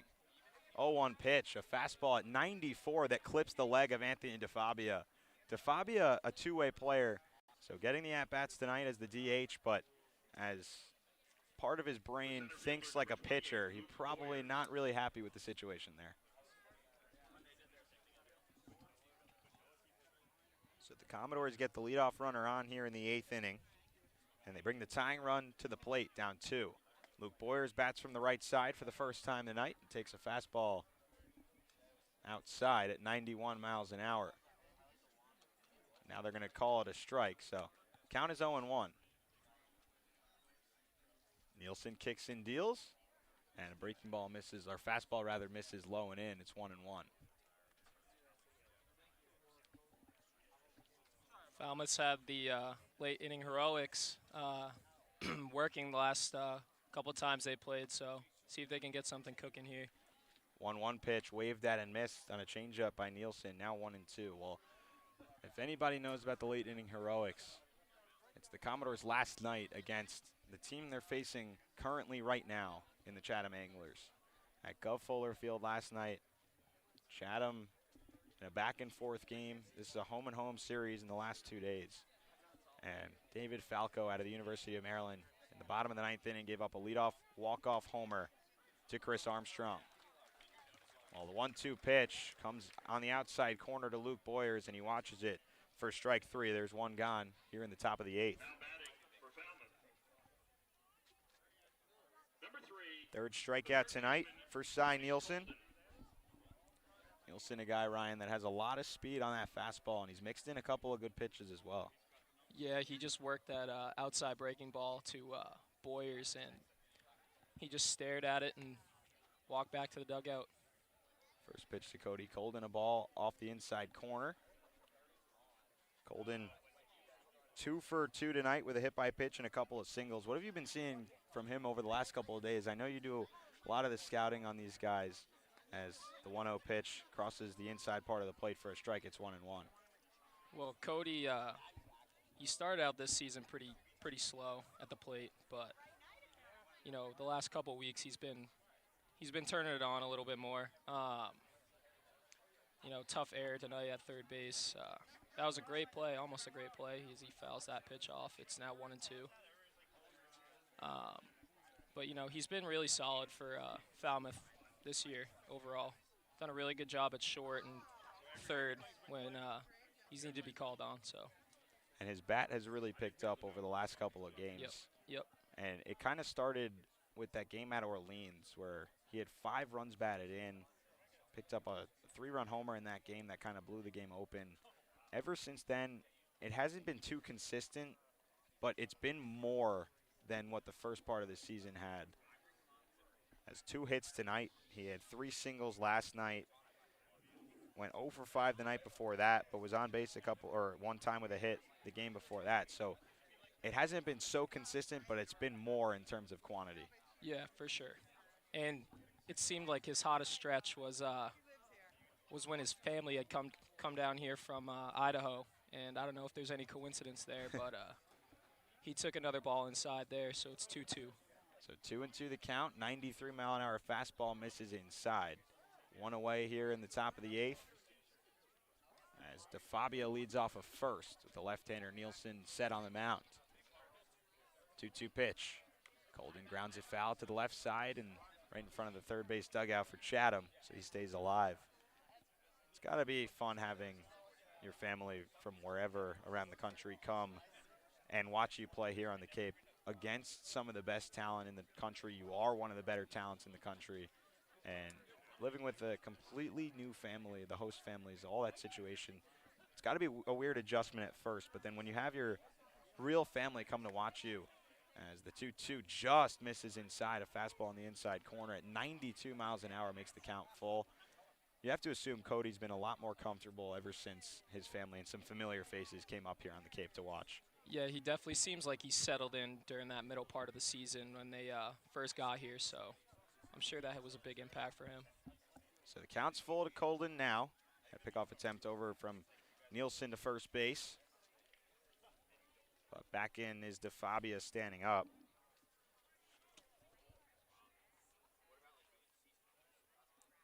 John Michael Fail, or rather Still at first base is Miller Green, and it's fouled away on the 3-2 pitch to Cody Colden. So the middle infield pinches up the middle just a bit. 3-1 lead for the Anglers here in the top of the 8th with one down. The Commodores, throughout the first half of the season, their offense goes quiet late as Colden rips the 3-2 fastball right into left field and down for a base hit. And as I'm making that point, DeFabia stops at second. Colden's in with his third hit of the night. Back-to-back 3-hit nights for Cody Colden against the Anglers. Now 6 hits over the last 2 days. But really the second half of the season, this offense has started to pick up late in games to give them more of a chance to win. Yeah, that was a great at-bat by Colden there. 8 pitches, took him to 3-2, and then lined the ball into left center field. And Commodores have 2 base runners here with 1 out in the 8th. So it is Nolan McLean now at first base, and Matt Garcia at third in place of Kenny Lavari. So those are the 2 defensive substitutions. So Miller Green and Lavari out tonight, and Tom Holliday comes out of the dugout to talk to Nielsen. He's allowed a hit by pitch in the inning with DeFabia on second. He struck out Boyers and then allowed Colden to single after a really long at bat. So now the tying run for the Commodores stands on first base with the 2-hitter Casey Harford coming up 0 for 3 tonight.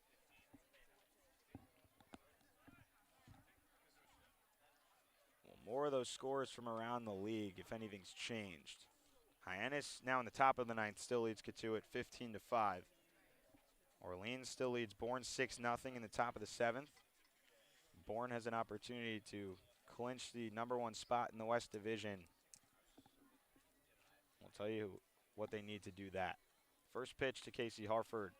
Called strike on the inside corner, 0-1. Fastball from Nielsen in the mid-90s. But if Bourne wins or ties tonight against Orleans, they clinch the West. If Falmouth loses or ties, Bourne will clinch the West. So a couple of different things can happen for the Braves to get that #1 spot. As a breaking ball misses low and away in the dirt. It's now 1-1 on Harford. Yeah, this should be pretty interesting down the stretch here. Bourne's had the first spot basically locked up for a while now, but these 3 teams are going to be fighting down to the final day, I think. Count 1-1 on Harford, and the pitch, a fastball low and in, now makes it 2-1.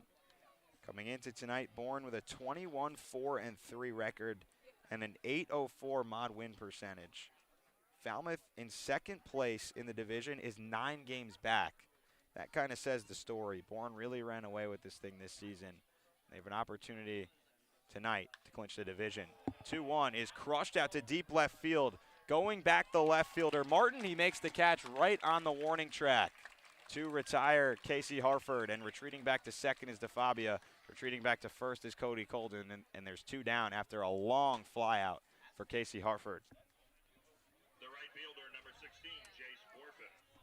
Off the bat, that ball looked like it was headed for at least extra bases, maybe even a go-ahead 3-run shot for Harford. It would have been his first home run this summer. But now the 3-hitter Jace Borfin stands in with DeFabia on second, Colden on first. Tying run is Colden. Down 3-1 here in the top of the 8th with 2 away. Lefty-lefty matchup as Nielsen kicks and deals. Breaking ball to Borfin right at the letters for a strike. Brewster currently leads Harwich. Those are the top 2 teams in the East Division. It's 4-0 Whitecaps in the bottom of the 8th. And Chatham up 3-1 on Falmouth here at Veterans Field. Borfin tonight is 1 for 3. And the 0-1 is fouled off of his front leg to make it 0-2. Jace Borfin, one of the higher touted prospects out of high school, didn't really get going too much at Oklahoma and is now putting himself in a better situation to play at Arkansas, the #1 team in the country this year. Going into the NCAA tournament, he's going to go play for the Razorbacks starting next month. Behind in the count, 0-2. Here's the pitch from Nielsen. Fastball, swing and a miss up in the zone.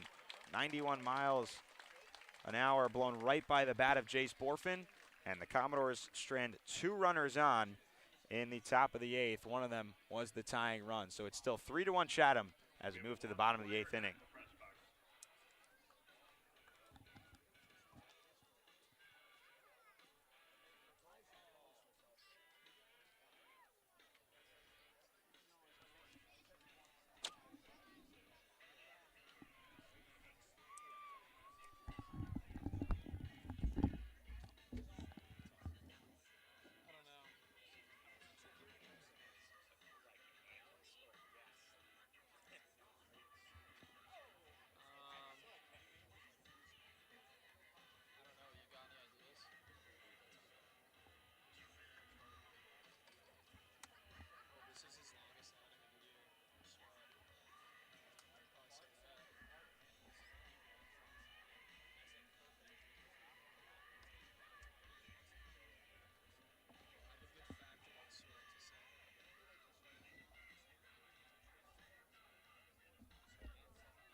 Bottom of the 8th inning here in Chatham at Veterans Field. The Anglers lead 3-1 over the Commodores as Chatham looks to snap a losing skid of their own 3 straight losses. One last night in the bottom of the 9th to the Commodores, and the Commodores look to extend their winning streak to 5 games. Wesley Sweat still on the mound. If he records an out here in the inning, it would be his longest outing of the season. First pitch to Matt Hogan, the 2-hitter tonight, is a called strike on the outside corner, 0-1. Sweat, 5 strikeouts through his first 6 batters that he's faced. He's retired all 6 over the last couple of innings. The 0-1 pitch popped up by Hogan to the left side. Going out is Harford, the shortstop. Left fielder Hall comes in, and Harford, the shortstop, calls everybody off to make the catch for the first out, but some communication now after that with Anthony Hall, the left fielder. Matt, this may be the best Wesley's looked all year. Well, now it's the longest he's gone. 2 1/3 here tonight, and he's retired all 7 guys he's faced, Ryan. So he's really not only striking out a lot of guys, but pitching to contact as well after that. He's got 5 strikeouts of the 7 retired. Here's Josh Rivera, first pitch swing. He fouls it away. That's got to be the approach now of the Anglers. They still have a 2-run lead, but a lot of their guys have gone down on strikes to Sweat, so probably trying to attack early in a count. Rivera tonight has reached base 3 times, a walk, a double, and a fielder's choice, 1 for 2. And the 0-1, right on the inside corner for a strike, now 0-2. And Sweat continues to just look locked in tonight. Very efficient pitching from Sweat. Has gone 2 innings 3 times this summer, but never 2 1/3, and that's what he's done tonight. 0-2. High fastball misses for a ball, now 1-2. And this is really what Falmouth needed. Another really solid pitching performance, not only from their starter Tuthill, who only gave up 3 runs, but their bullpen as well. 1-2 pitch, reached for and fouled away by Rivera, right behind home plate. It stays 1-2. I think he's gone 2 strikes on every batter he's faced, which is really impressive. Through 2 1/3, second batter of his 3rd inning. He got Lavari to ground out to second and Hogan to fly out to left, as the 1-2 is skied high to left field, but that's foul all the way. That ball, a towering fly ball from Rivera, but it just goes foul the entire way off the bat, a little bit out in front. So Sweat really putting an emphasis on getting ahead tonight of hitters. It's gone on 2 strikes to everybody he's faced so far tonight. 1-2. Breaking ball misses just outside, and that's 2-2. Now, as a former pitcher, Ryan, I'll ask you, how important is it mentally on the mound, getting ahead of hitters? It's the biggest thing. The most important pitch in a count, in at bat, as he strikes out Lavari on a slider outside, and that's going to be 2 outs for the Commodores. Yeah, first strike 1 is definitely the most important pitch of a at bat for a pitcher. you know, it puts the batter immediately under pressure. He's got to fight back on the next pitch. So nothing better a pitcher can do than throw strike one. Well, 2 away, and the first pitch to Garrett Martin is fouled away, and he does get strike one here once again. Sweat has 6 strikeouts through 8 hitters that he's faced, 8 up and 8 down. Martin, the 9th hitter that he's seen, so almost 1 time through the lineup, has retired the first 8. 2 outs in the bottom of the 8th inning. 0-1 pitch, ripped it right at the shortstop, Casey Harford, and he squeezes it with 2 hands without moving a step for the 3rd out. How about that? 3 perfect innings for Wesley Sweat out of the bullpen. His longest outing of the season, and he's got 6 strikeouts as we move into the 9th inning. Ryan, thank you so much for joining us tonight. Are we going to keep you on the air? David and Ryan are negotiating what they want to do right now. All right, Ryan's going to stay on the air with us for the 9th inning. It's 3-1, and Chatham's looking to hold on as the Commodores looking for that late inning heroics once again when we come back. No fans will be allowed on the field after the game for autographs and photos. We're sorry for this inconvenience.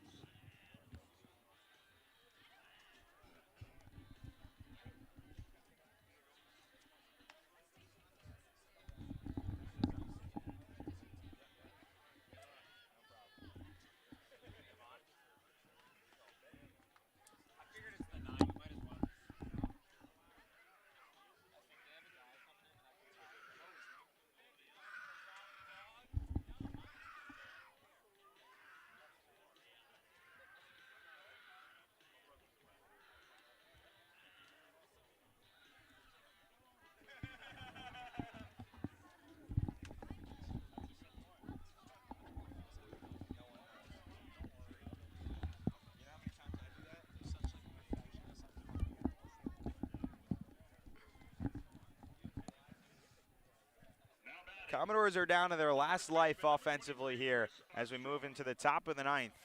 And the Commodores trailed 3-1 against the Chatham Anglers. So far this season, Falmouth is 2-0-1 against the Anglers. This is their 4th and final meeting of the regular season as Cy Nielsen is still on the mound. And the first pitch to Chris Armstrong is fouled away behind home plate for the first strike. Keep talking about that importance of the first strike, Ryan, and Nielsen gets it to start out this top of the 9th, looking for just 3 outs and keep Falmouth off the board. Breaking ball is skied high, but behind home plate. That'll go out of play as well, and now it's 0-2 after 2 foul balls. Yeah, and, you know, nobody else you want up here if you're Falmouth than the guy who ended the game last night. Off your fellow Terrapin, David Falco. He's Armstrong's the right guy to have at the plate right now. So Armstrong hit that walk-off homer last night behind 0-2. Here's the pitch, high and tight on a fastball at 92 from the left-hander Nielsen. It brushes Armstrong off the plate, but it's 1-2. Well, Armstrong has hit safely in 5 of his last 6, or rather now 6 of his last 7 games. And the 1-2 pitch just misses outside. 2-2 to the Florida Gator. Nielsen's going out of the windup. It's already through 2 innings tonight. And the pitch, breaking ball, got a late swing from Armstrong, but he was nowhere close for the first out of the top of the 9th.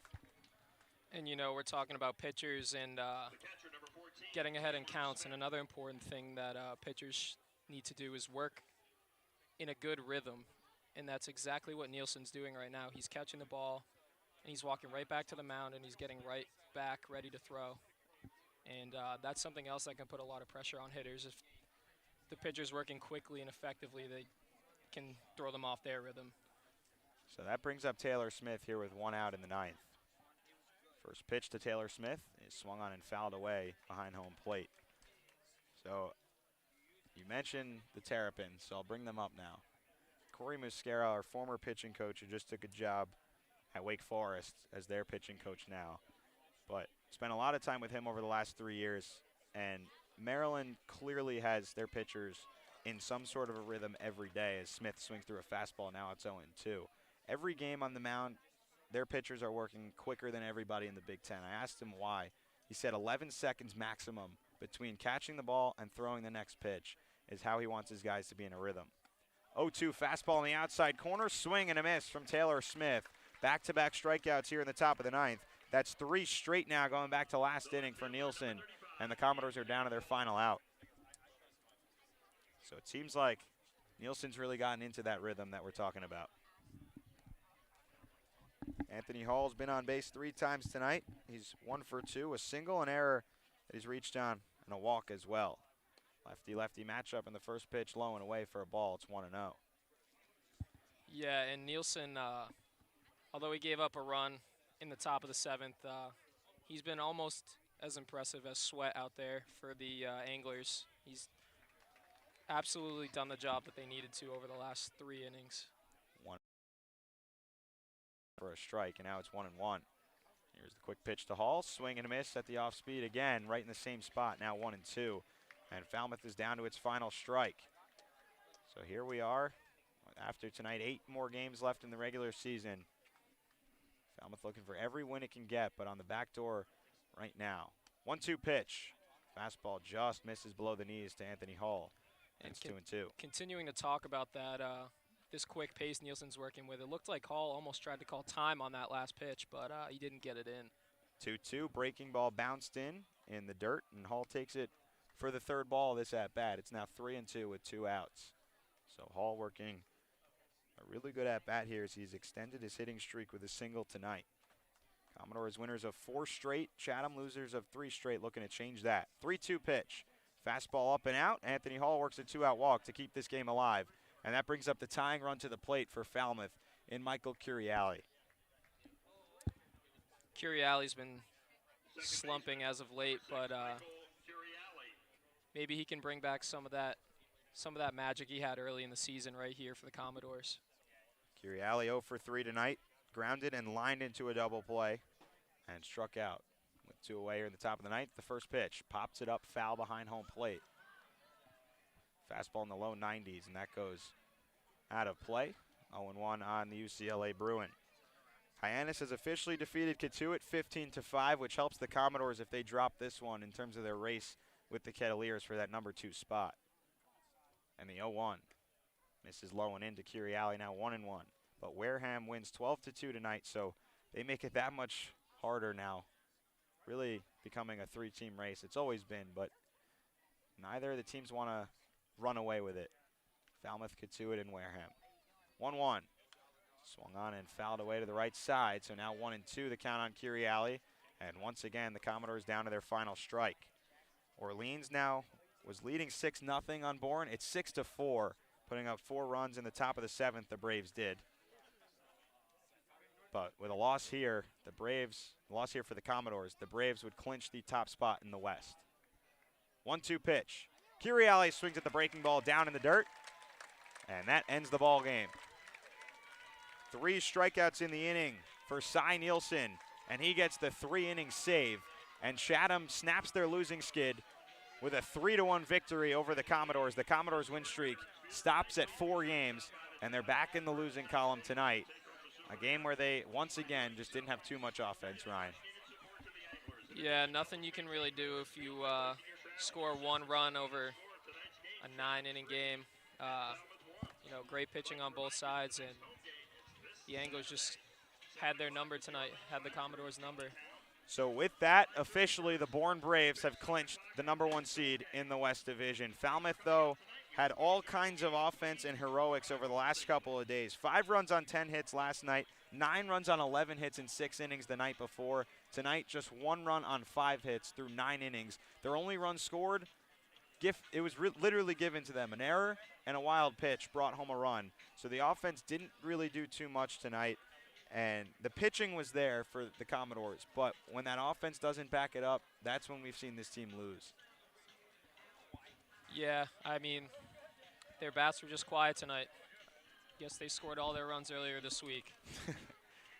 So the Commodores will be back at home tomorrow night to take on Hyannis, a team that they have not beat at Gulf Fuller Field yet this season. The Harbor Hawks 2-0 against the Commodores, and Hyannis coming off of a massive win tonight, 15-5 against Katuitt. We'll see if they try to play spoiler tomorrow night against Falmouth, but the next couple of games coming at home for the Commodores against Hyannis and Harwich, and just over this next stretch of 8 games, hopefully get all 8 in due to weather, but We don't know if it will be 8. We hope it will be. And over the next 8, what does this team really need to do in your mind to kind of change things offensively? I think that you know, they're really aggressive at the plate. I think they would do themselves well seeing more pitches, trying to get into the bullpens earlier into the game. Medeiros went 6 scoreless tonight. You know, he's a really good pitcher, but I think they could have seen more pitches.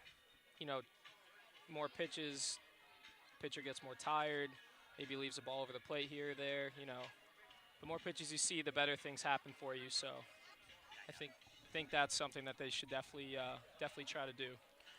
Getting deeper into counts is something that they might try to adjust on over the next couple of days. We talked about this after a really tough loss last week.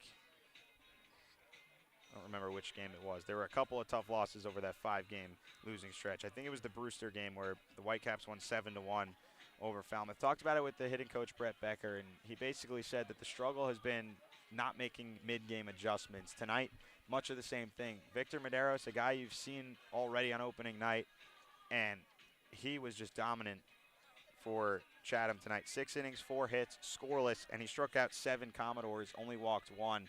There really didn't seem to be too many adjustments tonight. No, I don't think so either. You know, Medeiros, like you said, he was dealing tonight. You know, Nielsen came out of the bullpen, gifted us a run, but ultimately, you know, the Commodores just couldn't get anything going. And, you know, more adjustments definitely need to be made. Only 5 hits tonight, 4 hits in that Brewster game that we referenced from the losing streak. You know, just need to get better with adjustments and seeing more pitches. I think those are some keys. So we'll see how they try to adjust tomorrow night against Hyannis, a team that they have not beaten yet at Gov Fuller Field. That'll do it here from Veterans Field tonight.